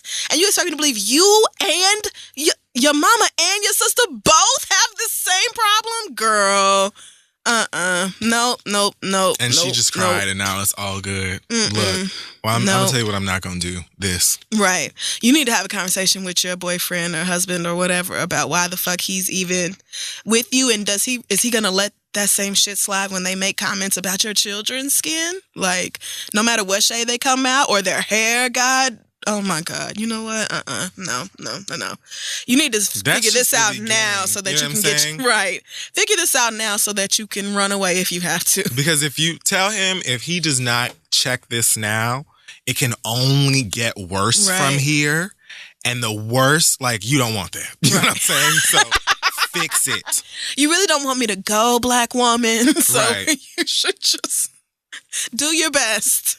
You need to mend this now with these people because I won't be disrespected and my child for damn sure won't be. So don't play yourself. Like, you need to get that together. So, all right. Our next question comes from, let's call him Mark. That's a generic name. Sure. And Mark says, I normally wouldn't write in with my personal business, but I am in a new predicament and I would love to hear your input. I'm a 25-year-old gay male and I've been in love with a guy friend of mine for about a decade. Oh, God. He did me dirty in the past after I lost my virginity to him and he paid me dust afterwards. But we've since made peace and are possibly going to re-engage in a sexual friends with benefits kind of thing. The problem is I'm not sure if I'm quite able to put my feelings aside like he does for sex. My question is, can an emotional site like myself learn to take my heart out of the equation and continue to mess around with this dude? How do I become an emotionless fuck buddy like so many others are able? I do want to sleep with him again, honestly, but I don't want to go back into that dark, depressive state. Do you guys have any advice? Love you so much. You're iconic. Oh, a hopeless romantic. Let's see. P.S. Finding other fuck buddies where I live isn't that easy. I live in the islands, which has its own issues with the whole gay thing, as I'm sure Fury can understand where I'm coming from. This all makes sense.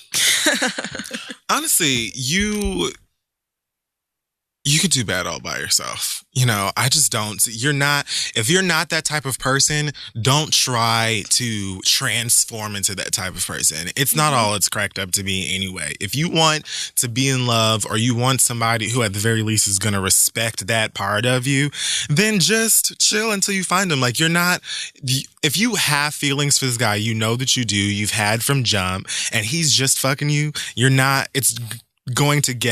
the feelings are going to get worse. They're just going to get stronger as you get dick down over and over and over again. Right. And for him, his feelings ain't going to change because he's already committed to the fact that he just wants some... To be out here. Yeah. Right, exactly. Because you said you lost your virginity to him, which makes it...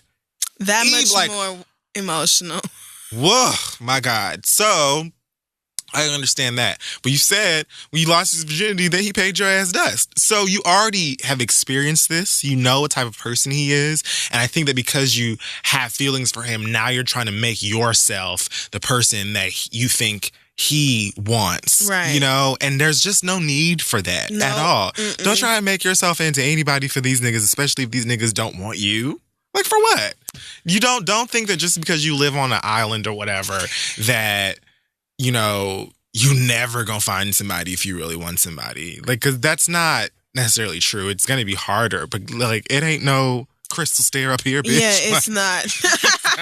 If you thought that we just had lots of available people to date who are just, you know, have their shit together and are being honest about their feelings and forthright with them, that is not the case. Right. That's not happening over here either. So I think it is possible to develop that emotionless type to you, but not with somebody you already have such deep emotions tied to. Right. Maybe in the future you could try that sort of attitude out, like when you first start dating, like, I'm not going to get attached. I'm going to date around and see what's out there or whatever. Like, yeah, make a fresh start and have a new attitude about it. But with somebody you lost your virginity to, who played you, who has already broken your heart in that way, and now you're talking about restarting up a sexual relationship, which for you already having such complicated feelings about this person is only going to complicate things further for you. Like, and what's probably going to happen is that you're going to start falling for him again through the sex, and then it's going to be worse because you knew going into it that y'all wasn't going to be a thing, and you played yourself with the expectation and the hope. So the heartbreak is going to be like almost worse in that way. So I would caution you from putting yourself in that position, even though it's hard. Like, it's hard to do that because people get lonely. Or, you know, you've already had sex with this person. It's kind of like, you know, why not or whatever. Like, it's difficult sometimes to say no to that. But for your own well-being, I truly hope you don't do this because it's dating actually. I mean, again, I understand that it's hard. Yeah. But like establishing like your own like love of self and recognizing that, fuck these niggas. I don't need one. I need, the right one. Right. I'm not just any old one. Like, and going out, meeting other guys, having other experiences, however you can do that. I think that might help you to actually, not be emotionless, but not be so emotionally tied to this one guy that you don't know whether or not you could do it. Because when you have other experiences and then you have way more like stability and confidence in being alone, then you'll be able to be like, I don't need nothing from you, nigga, besides this dick. So come over and get your ass out. Right. But somebody you already have a history with and all that, trying to erase all those feelings with one person, especially the person you lost your virginity to. Yeah, right. Nope. Not if you were like, not if you put a lot of value into that and it was like a moment for you, then no. Never. Don't. I'm so sorry, babe. Like, do your best to resist the temptation of that situation because you will be better off in the long run. Absolutely. Let's see. Here's one about... Okay, so here's a letter from Alex who says, I'm a big fan of the show, especially your combined advice. Never thought I would have a problem worthy of your time, but I think I do. My twin sister has asked me to officiate her wedding, which is great. However, it turns out that her husband-to-be, who I've never met in real life, is not only a Trump supporter, but is also transphobic. I figured this out when I looked at his Facebook page and saw his rambling, grammatically incorrect third grade reading level posts. As a queer person, shocker. As a queer person and as a human being, I was appalled but not shocked. I had a hint he was this way, and my suspicions turned out to be correct, and I no longer want to officiate their wedding. Am I being petty or unreasonable by putting my beliefs ahead of my own sister's wedding? I'm afraid of hurting her feelings, and I already agreed to do it, but ugh. What would you do in this situation? Signed, Alex. Not. I mean, this is his twin sister. So I understand the dilemma here, but no. You deserve to assert your personal beliefs. You deserve to not do a favor for a Trump supporter. What? That alone would be enough. The transphobia is just the icing on top. But like that makes it even worse. That's just, would you like to add a cherry on top of all the reasons why I don't fuck with you? Like, I would have just took screenshots of all them Facebook posts, like exhibits 1 through 29, right here in an album. Trump supporter alone, I might have considered being like, ugh, and I still would have more than likely said no to you. But transphobic on top of it gives me a simple no. It's just like a no. It's like, I don't even want to speak to you. I actually want to talk to my sister and find out how the fuck she ended up marrying somebody who is this way. Like, maybe I don't know my twin sister the way I thought I did. Right. Yeah. Like, what are you going through, girl? Right. Like, do we need to talk? Bitch, are you in the second place? Like, what has happened? I don't get how are you in this position in your life? Like, I would really want to talk to my sister about the person that she was marrying, but you would get a quick phone call, iMessage, FaceTime from me talking about officiating your wedding. No. That's over. That's canceled. That's canceled. I'm not doing it. I don't know who will, but it won't be me, girl. It's just not gonna and be me. Here are the reasons. I can airdrop them to you right now. If you'd like. I've got graphics, charts. Man, nah, fuck that. No, you deserve to say no to that. No, I absolutely agree. I wouldn't even go to the wedding, much less officiate. Like, what? And I don't... With all that's going on, I can't imagine that my sibling... Yeah, I guess, like, your sister could be like, oh, but I'm your sister, and still have that struggle.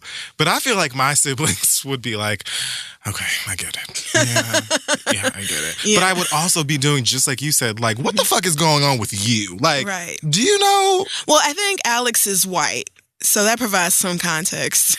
But if Alex is surprised that her sister is super, shocked or against, like, I can't imagine that the twin sister is like that. Right. You know what I mean? Because you would know. Right. This wouldn't be like a shock to you. So still to me, it seems it has to be like left field. So I don't really I personally would not even be struggling with the decision. I would hit her up way before I sent an email to anybody and just been like, I'm not doing this anymore. Love you lots. I don't know why you're marrying such a dumbass, but I'm not going to I officiate don't know why you're doing this. And quite frankly, I don't think I'm going to be there. But And sis, you know me. You don't want me there. I'm going to fuck up your day. I'm gonna. And You know it's your that. day. You know that. Whether you have an open bar or not, I'm going to fuck up your wedding. So In fact, if you do have an open bar, it's I'm going to be definitely even gonna worse. fuck up your wedding. So I just throwing shouldn't pig be blood there. at your husband. Right. I'm just not going to come. Like, it would be an easy decision for me. Yeah. So I get it. I'm just saying. That's No, all fuck I that. feel Fuck about that. You got me twisted. Bitch, I hate, like, I will never in my life support anything Donald Trump related. And then on top of that, you're transphobic too? You think that I'm going to do anything for you? Bitch, you'd be lucky if I said God bless you when you sneeze. Right. And you want me to stand in front of y'all and join the two of you in matrimony? To give my sister to you? Oh, no. You got me. No. No. I mean, maybe if you were an usher, I could see. But the officiant? Nah.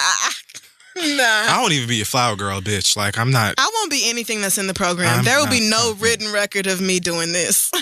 Won't be there. Period. So, seat filler, I'm not going to be there. all right. Send your questions to asktheread@gmail.com and we'll be back. Hey guys, today's episode of The Read is being brought to you by Nature Box. We all want to eat better, especially now that it's summertime and we're still looking, however we looking at this point. And, a lot of y'all are trying to do this summer body, whatever thing. Personally, I feel like if you thick, stick with it. But if you want to snack smart, then get with Nature Box. They've got over 100 snacks that taste good and are actually better for you. And we have dealt with several of them. So we can tell you from experience, they are better for you and still will give you the binging TV snack experience you're looking for. They've got everything from the iconic sriracha roasted cashews that you must have. They've got things like white cheddar caramel popcorn. If you're into like a breakfasty thing, they've got apple and cinnamon oatmeal, which is iconic as well. Garlic plantain chips, honey Dijon pretzels. Yeah, they have a sriracha popcorn too, just in case you cannot get enough of sriracha like me. I mean, everything. Cookies, there's so much. Pretzels, jerky, barbecue twist, salt and vinegar, the salt and vinegar veggie chips. Everything. For those of you who insist that salt and vinegar is delicious. And of course, the ever favorite sweet and salty nut medley. Because Get we are some. 10. Yes. So, with Nature Box, you can have it all right now. Make sure you go to naturebox.com/theread because they are offering our listeners 3 free snacks with your first order when you go to naturebox.com/theread. They'll box it all up, send it to your house, your PL box, wherever it is.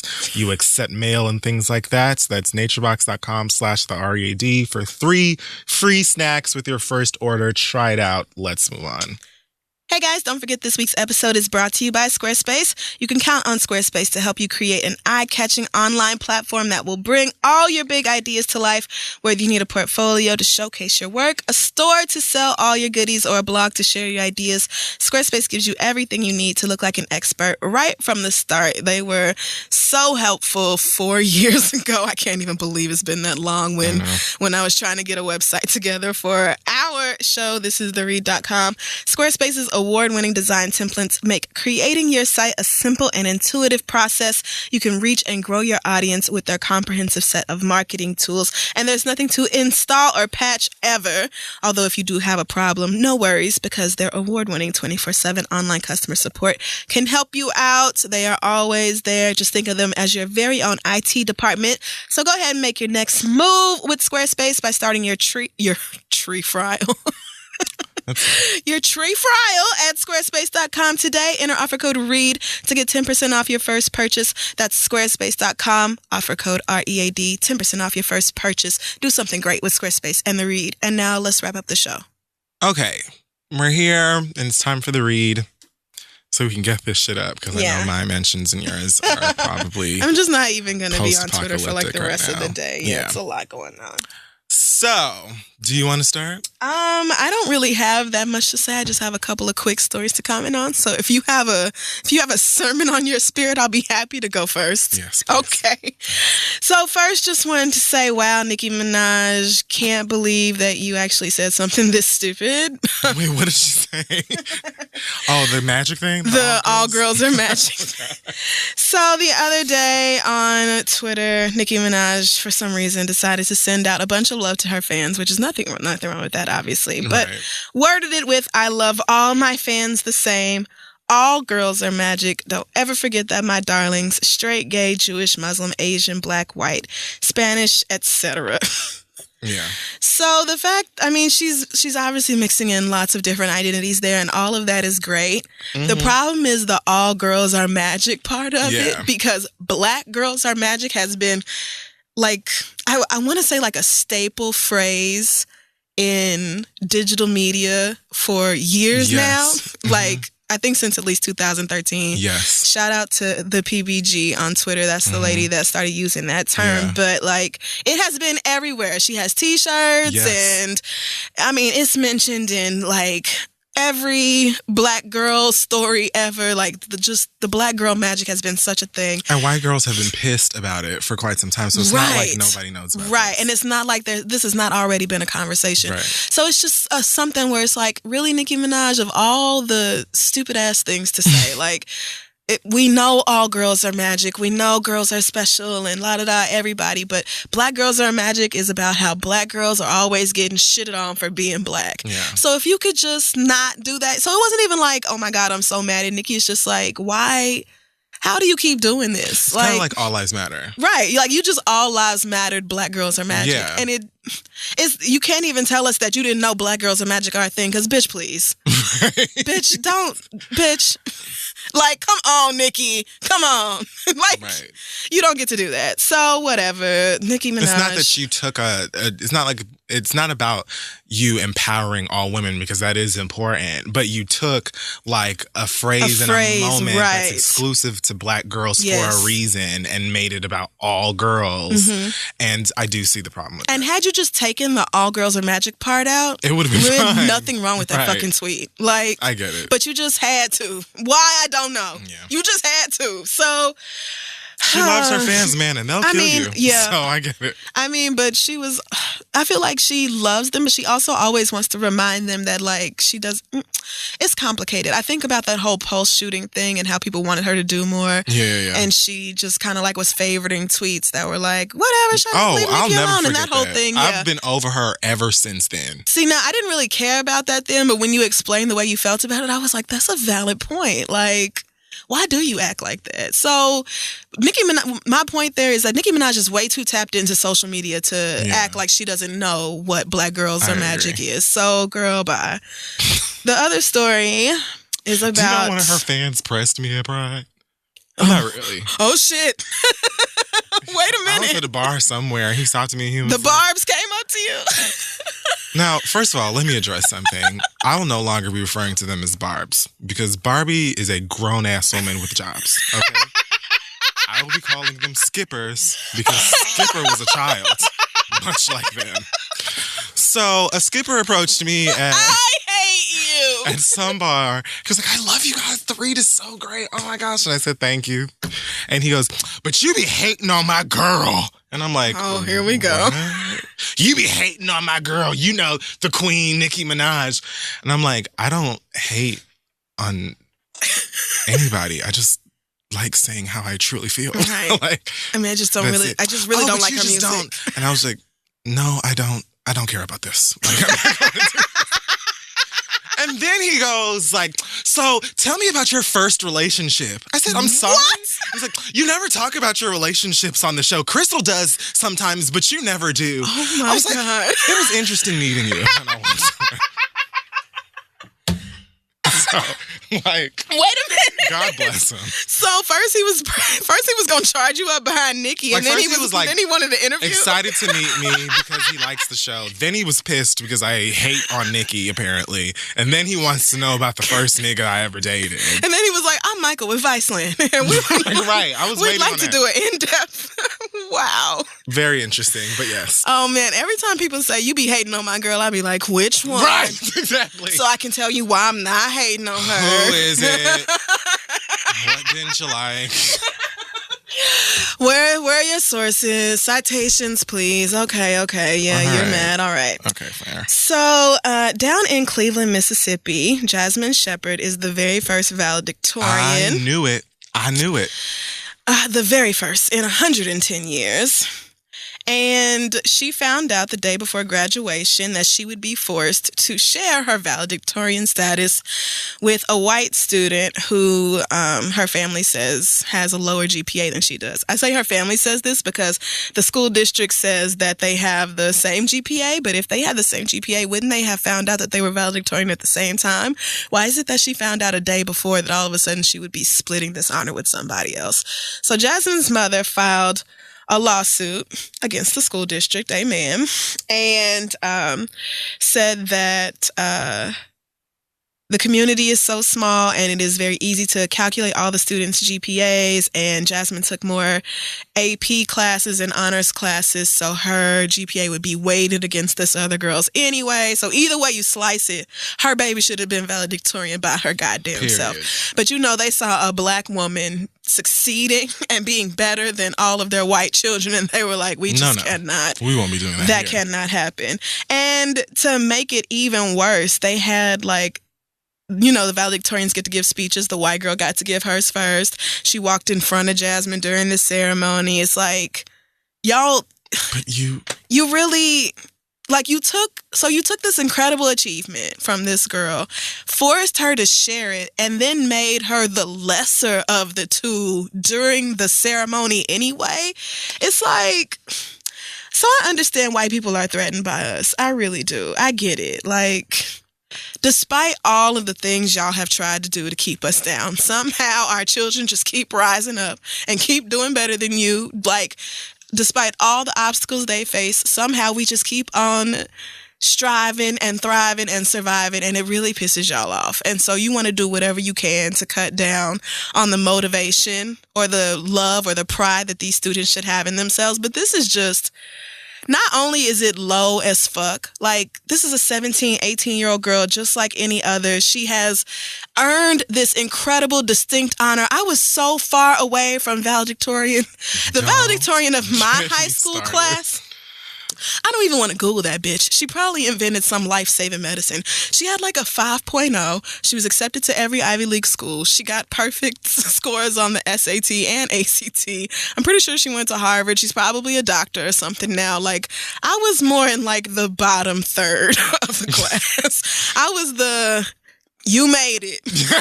like, I was a horrible student, but I tested really well. My test scores were good. ACT, SAT, all that. That was how I got by.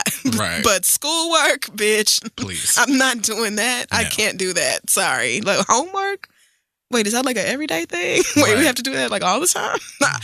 I was going through a lot. But anyway, my point.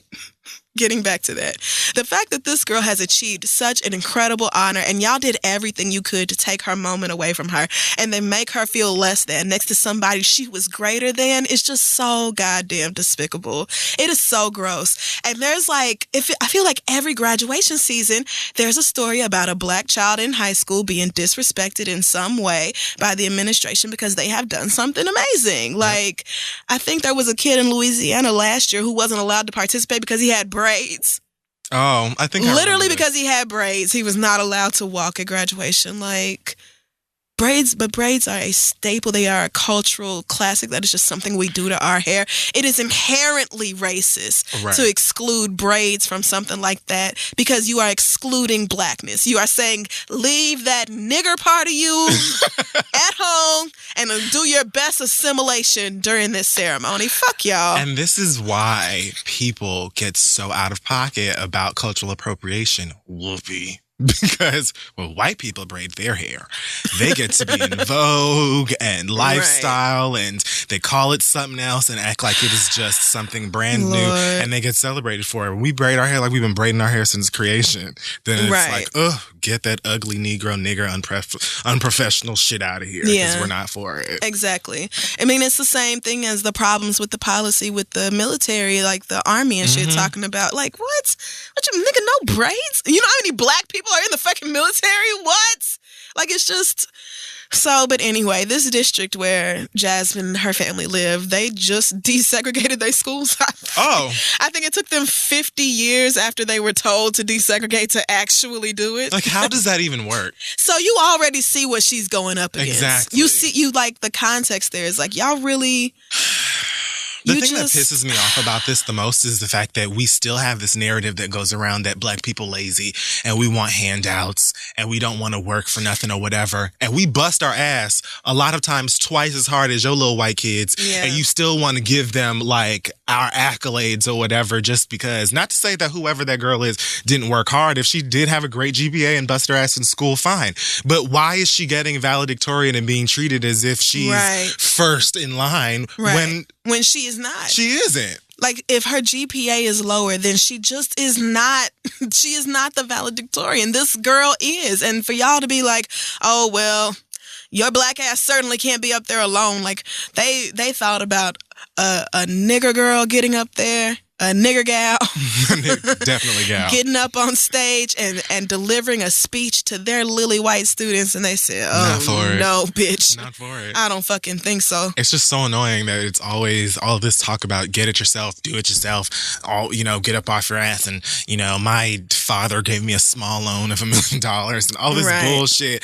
On every opportunity where black children, black people excel and do the work and bust their ass to get where they're trying to go, you will take an opportunity to shit on them and push them back and discourage them. So it's like, don't act like y'all don't set this shit up against us for us to fail all the time. Right. Like we don't know what's going on. Fuck out of here. Because with everything set up to be against Jasmine in Cleveland, Mississippi, the fact that she got past all that and still did better than all the rest, y'all had way more opportunity. It would have been way easier for y'all to do way better than Jasmine in school, but you didn't. She worked that much harder than you did and still came out on top. And you do everything you can to tear him down.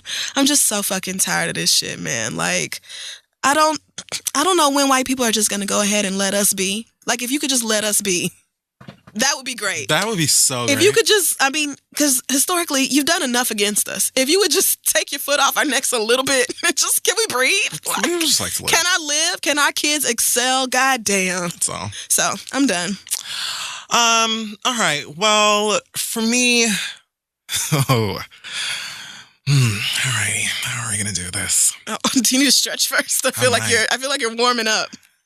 All right. So, like I said, I've been moody this week, and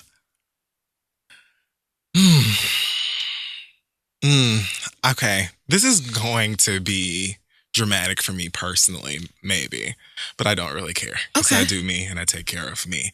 I just want to say that I'm very sensitive about people that I care about, especially my immediate family and especially the woman I came out of. Don't ever in your life think that you will disrespect my mother in any way, shape, or form and not have to hear from me. Now, I want to just clarify again, this ain't got nothing to do with my brother's girlfriend. She was perfectly perfect this weekend. Great girl. I'm not going to get into too much of where I'm going with this. I just want to let everybody know that I am not the one when it comes to my mama and when it comes to my daddy. So if you think ever in your life that you will say anything, do anything, and my mama is going to take offense to it, you're going to have to deal with an issue. You're going to have to deal with problems. You're not going to want to deal with those issues or those problems. Those issues and those problems have two words: kid fury. Me, the one. I'm crazy. Don't. I mean it. My mama, on the last day when we were getting ready to go to the airport. She just made a comment in passing. She wasn't even speaking to me. I don't even think she realized that I was listening to her. She was talking to my dad, and she just said something that made me realize that somebody said something about her, I guess, on the trip or at some point, which kind of started to add little things up because I noticed something while I was there that was kind of like, but didn't say anything.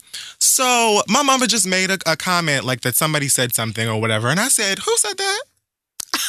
What happened? And like, you should have seen, her face was like, huh? She didn't want him to get in trouble. Well, let's go have some pie. Like my dad, they both like tried to like clean it up real quick. And I was like, no, I'm gonna go have a let's go figure out what's going on. Let's go. And my mother just looked at me and she was like, I don't want the drama, on this trip, please.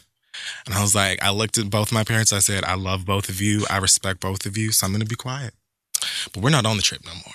Oh Lord. So all I want to say, and I know the person who needs this will hear it.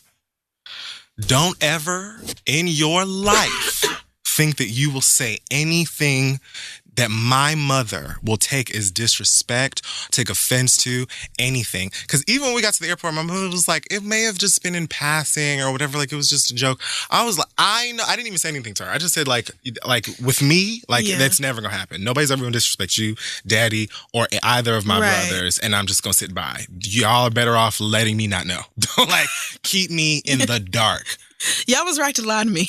Right. I said to my dad was like, it was me. Like, I said something maybe that something else, or whatever. Like, and I said to him, I laughed and I was like, y'all are trying to pacify me right now because I'm emotionally unstable. And I get it. It's fine. I'm not going to say anything.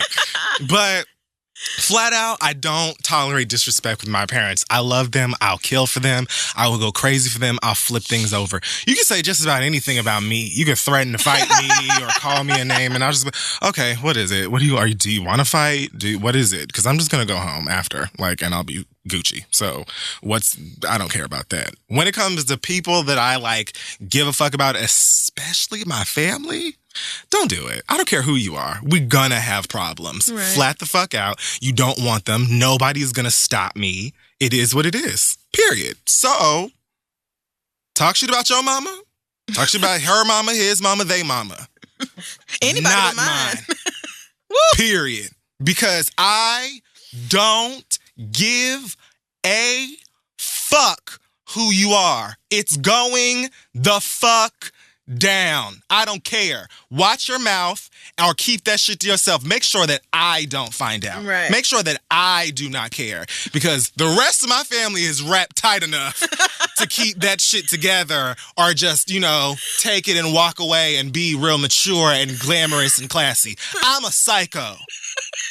Keep that shit a motherfucking secret.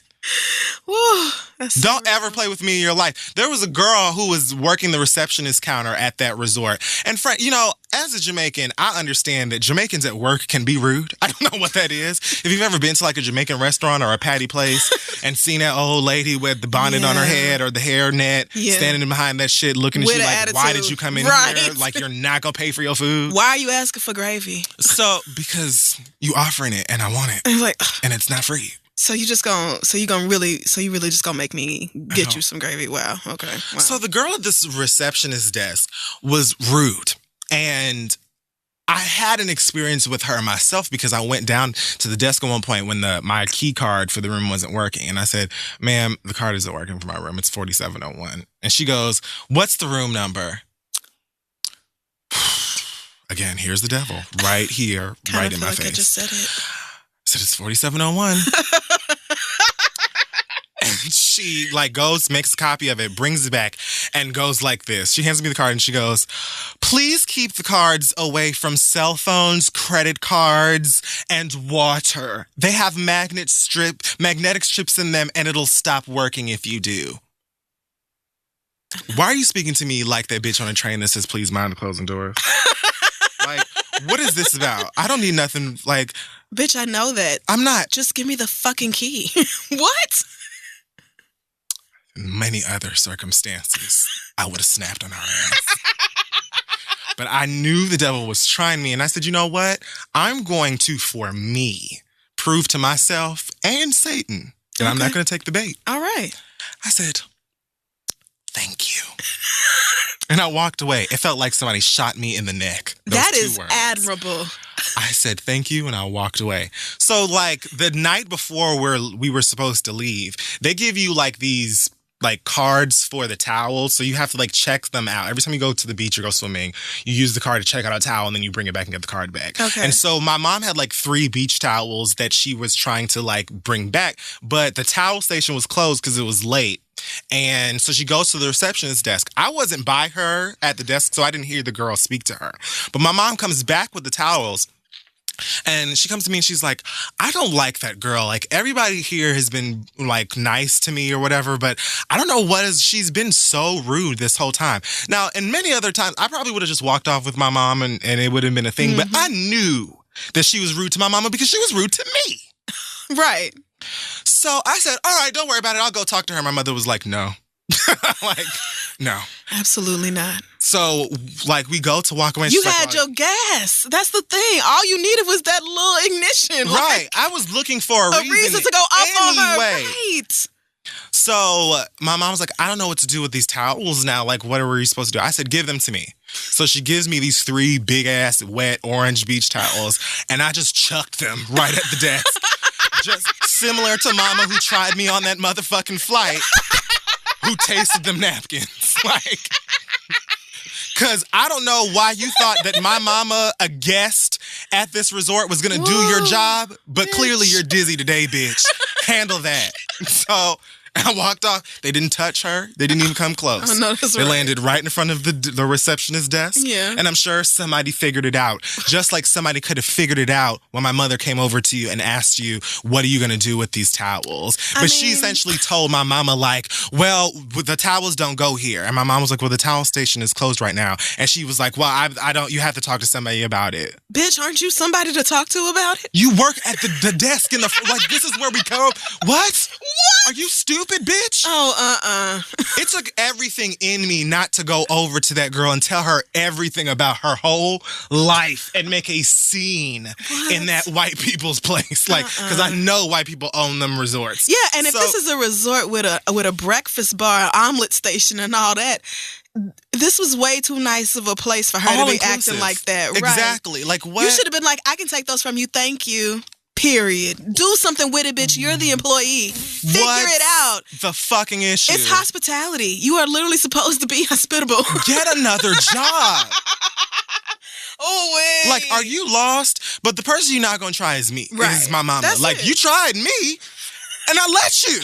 Like, I let you. Miracle number 1. You're never going to try my mama in your life. Now, if this was somebody, like, if you were somebody who don't know my mama, never met my mama, and you just take a dig at my mom, just try and get a rise out of me, I probably won't react to that. But if you actually have met her, you know her, or you, like, disrespect my mother to her person. Right. And I knew that what was said bothered her because when she mentioned it again in passing to my dad, I saw her face and I knew that whatever was said hurt her feelings or it bothered her or whatever. Never in your monkey ass life can you think that you're going to try my mama. Nobody's going to stop me from saying what I got to say or going crazy. Now, only people who can are the people who gave birth to me because, again, that's what this whole read is about. Right. Don't try my mama. Don't try my daddy. Don't try my siblings. I don't care who you are. I don't care what you've been through. I don't care your age. I don't care about anybody. I will kick off both of these Nikes and I will go to war for mine. Woo. Figure it out.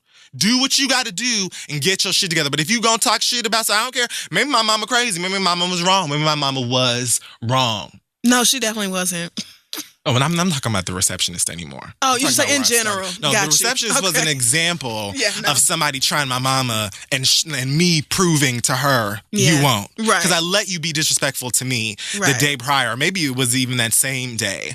But you're going to be rude to my mama? Pick up these goddamn towels, bitch, and figure, do your goddamn job. She That's really what you said do. you need to talk to somebody about that. Like, but I thought that's what I was doing. That's do you not work here? What?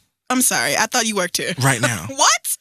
it's bad enough that you disrespected my mama, but then you hurt her feelings or made her angry in some way. That's going to make me want to beat your ass even more. I don't care who it is. And my mama knows how I get. Everybody who's related to me knows how I get, apparently, except for this one individual who had something to say, or maybe they just thought that I was never going to hear it. But you know now, keep it to yourself. If you have some issues, share that shit with somebody the motherfuck else. And you can play this for whoever you want to play it for. I don't care, because ain't nobody going to check me. And the only reason you didn't get checked when I wanted to check you is because I love and respect both of my parents who gave birth to me and who brought me to where I am right now and today. And that is why, regardless, I will fight for them, even if they don't want me to fight. So figure that shit out. Flat out, period. If I ever hear that somebody disrespected my mama to her face or to the point where she's hurt or upset behind it, you're going to have to deal with me. And again, I'm crazy. So save it, flat out. And you can be in your feelings about this shit too. I mean, if your mama had not told you to chill out, you would have gone off. Period. I was marching. Like, they really had to be like, sit your ass down and cool it. Because I would have been arguing with her like, Mama, just let me do it. Like, literally, this is what I do. Please just let me do it. I was like, who said it? Yeah. Tell me who it was. And my mother was like, nobody said anything. Like, what? We're not even happy days are here. I said to her, you think I'm not going to find out? Like, I'm gonna. Like, she tried never to save her. Both of them, my mom and my dad were like, my daddy was like, cool it. Like, sit down. I was like, because I love y'all, I'm going to be quiet. And I didn't say anything else or whatever. But at the end of the day, growth. I'm a grown-ass, almost 30-year-old man who pays taxes every quarter, pays rent every month, takes care of my motherfucking own ass. Amen. So when it gets down to it, I'm going to fight for mine. And you can be pissed, fume, seethe. I don't care who it is. Right. Try your own motherfucking mammy, bitch. That's it. Don't ever try mine. You will learn Say that. today. Woo! Speaking of mothers, today's is my mama's birthday. So happy birthday, Mommy. Happy birthday. Oh my goodness. And it made me think about Jade, and I don't know if you've talked to Jade lately, but you know, Noah's birthday was like last week. Mm-hmm. And they had a little thing at Baked in Brooklyn, a little pottery place for her. Mm-hmm. But there had been a mix up with the card. Like, she used her husband's card to secure the deposit.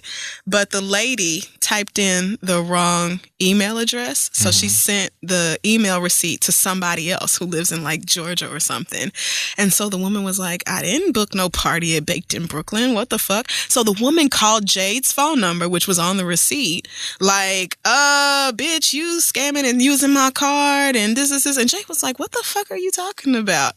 But then the woman, you know, hung up or whatever. She called from a block number. So Jade didn't know what that was about. They get to the party at Baked in Brooklyn and the police show up. Jade said it was like 4 police officers in there. What? Yes, because the woman, the owner or whoever runs it at Baked in Brooklyn, after she got a phone call from the lady in Georgia, like, what the fuck is this? Like, I didn't book this party. She called the police and had them come by while Jade was gonna be there. All this whole situation, accusing Jade of, like, stealing this woman's card information and all this, when the whole time her dumb ass typed in the wrong email address. And so she sent the receipt to the wrong person.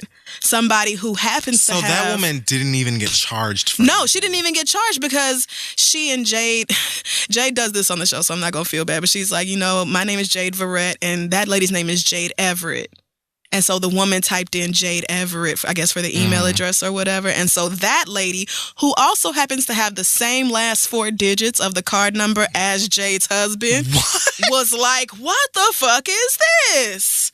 So she calls Jade and she calls the Baked in Brooklyn place. And the Baked in Brooklyn white woman decides to set up a police sting for Jade over this $50 deposit, when really she was just using her husband's card to pay for her baby's birthday party. Really, bitch? Jade went off. If you haven't heard the most recent episode of Getting Grown podcast, you have to hear. Oh my God. You have to hear Jade tell this story. I was sitting there like, bitch, what? Because I know Jade. Jade is, and she's Angela Davis. See, this is... Jade is... No. Jade don't need a reason. Exactly. Jade is in Williamsburg. She wants to fight already. What? And see, like, And just knowing Jade, I'm already getting into defense mode. Like, why was I not there? And Jade would not have even needed me there. And y'all did this in front of her child. I already want to fight. Jay said by the time it was all said and done, it was 6 police officers in there. 6 for this one. Are you fucking kidding? For this one $50 charge that is not even a fraudulent thing? Because had that bitch actually double checked to make sure she had sent the right email, this would have never happened. What? Shout out to Jay for not going to jail that day. But she also said, if you think I have a case, contact me because I'm suing. Fuck her. I hope she does. I hope she does too. And I hope she shuts them people down. Fuck is wrong with you? Are y'all out y'all fucking minds? So, but yeah, anyway, just wanted to say shout out to moms. Mamas, out here getting it done. And out that's here, pretty much that. Out here protecting their children and everything else. And their children protecting them. Your mama was protecting that girl from you. That's what that was. She was like, I already know how my baby is, and he's going to go off, and I don't. Again, when I threw those towels at the receptionist's desk, my mama laughed. I just tossed them, and I was like, "Go, we're leaving." And she because clearly I'm not about to take responsibility for these fucking towels, bitch. You work here. But the person who my mama was trying to talk me off of a ledge because it was somebody who was with us. Oh, okay. Relative. Oh, got the. Oh, it wasn't just somebody on the resort. I was using that girl as an example because she also was rude to my mama. Oh shit! But I'm talking about somebody who was there. And your mama was like, "Don't do the drama." Right, exactly. Because it would have caused more drama for everybody, and maybe now it will. But you know what? Because they're definitely gonna hear this. That's fine. No, they're definitely gonna hear this. A relative, yeah. Play it for everybody. I'm calling my mama as soon as I leave her, and I'm saying I talked about it on the show. Christmas is gonna be lit. She won't be there. Oh shit. Well, all right then.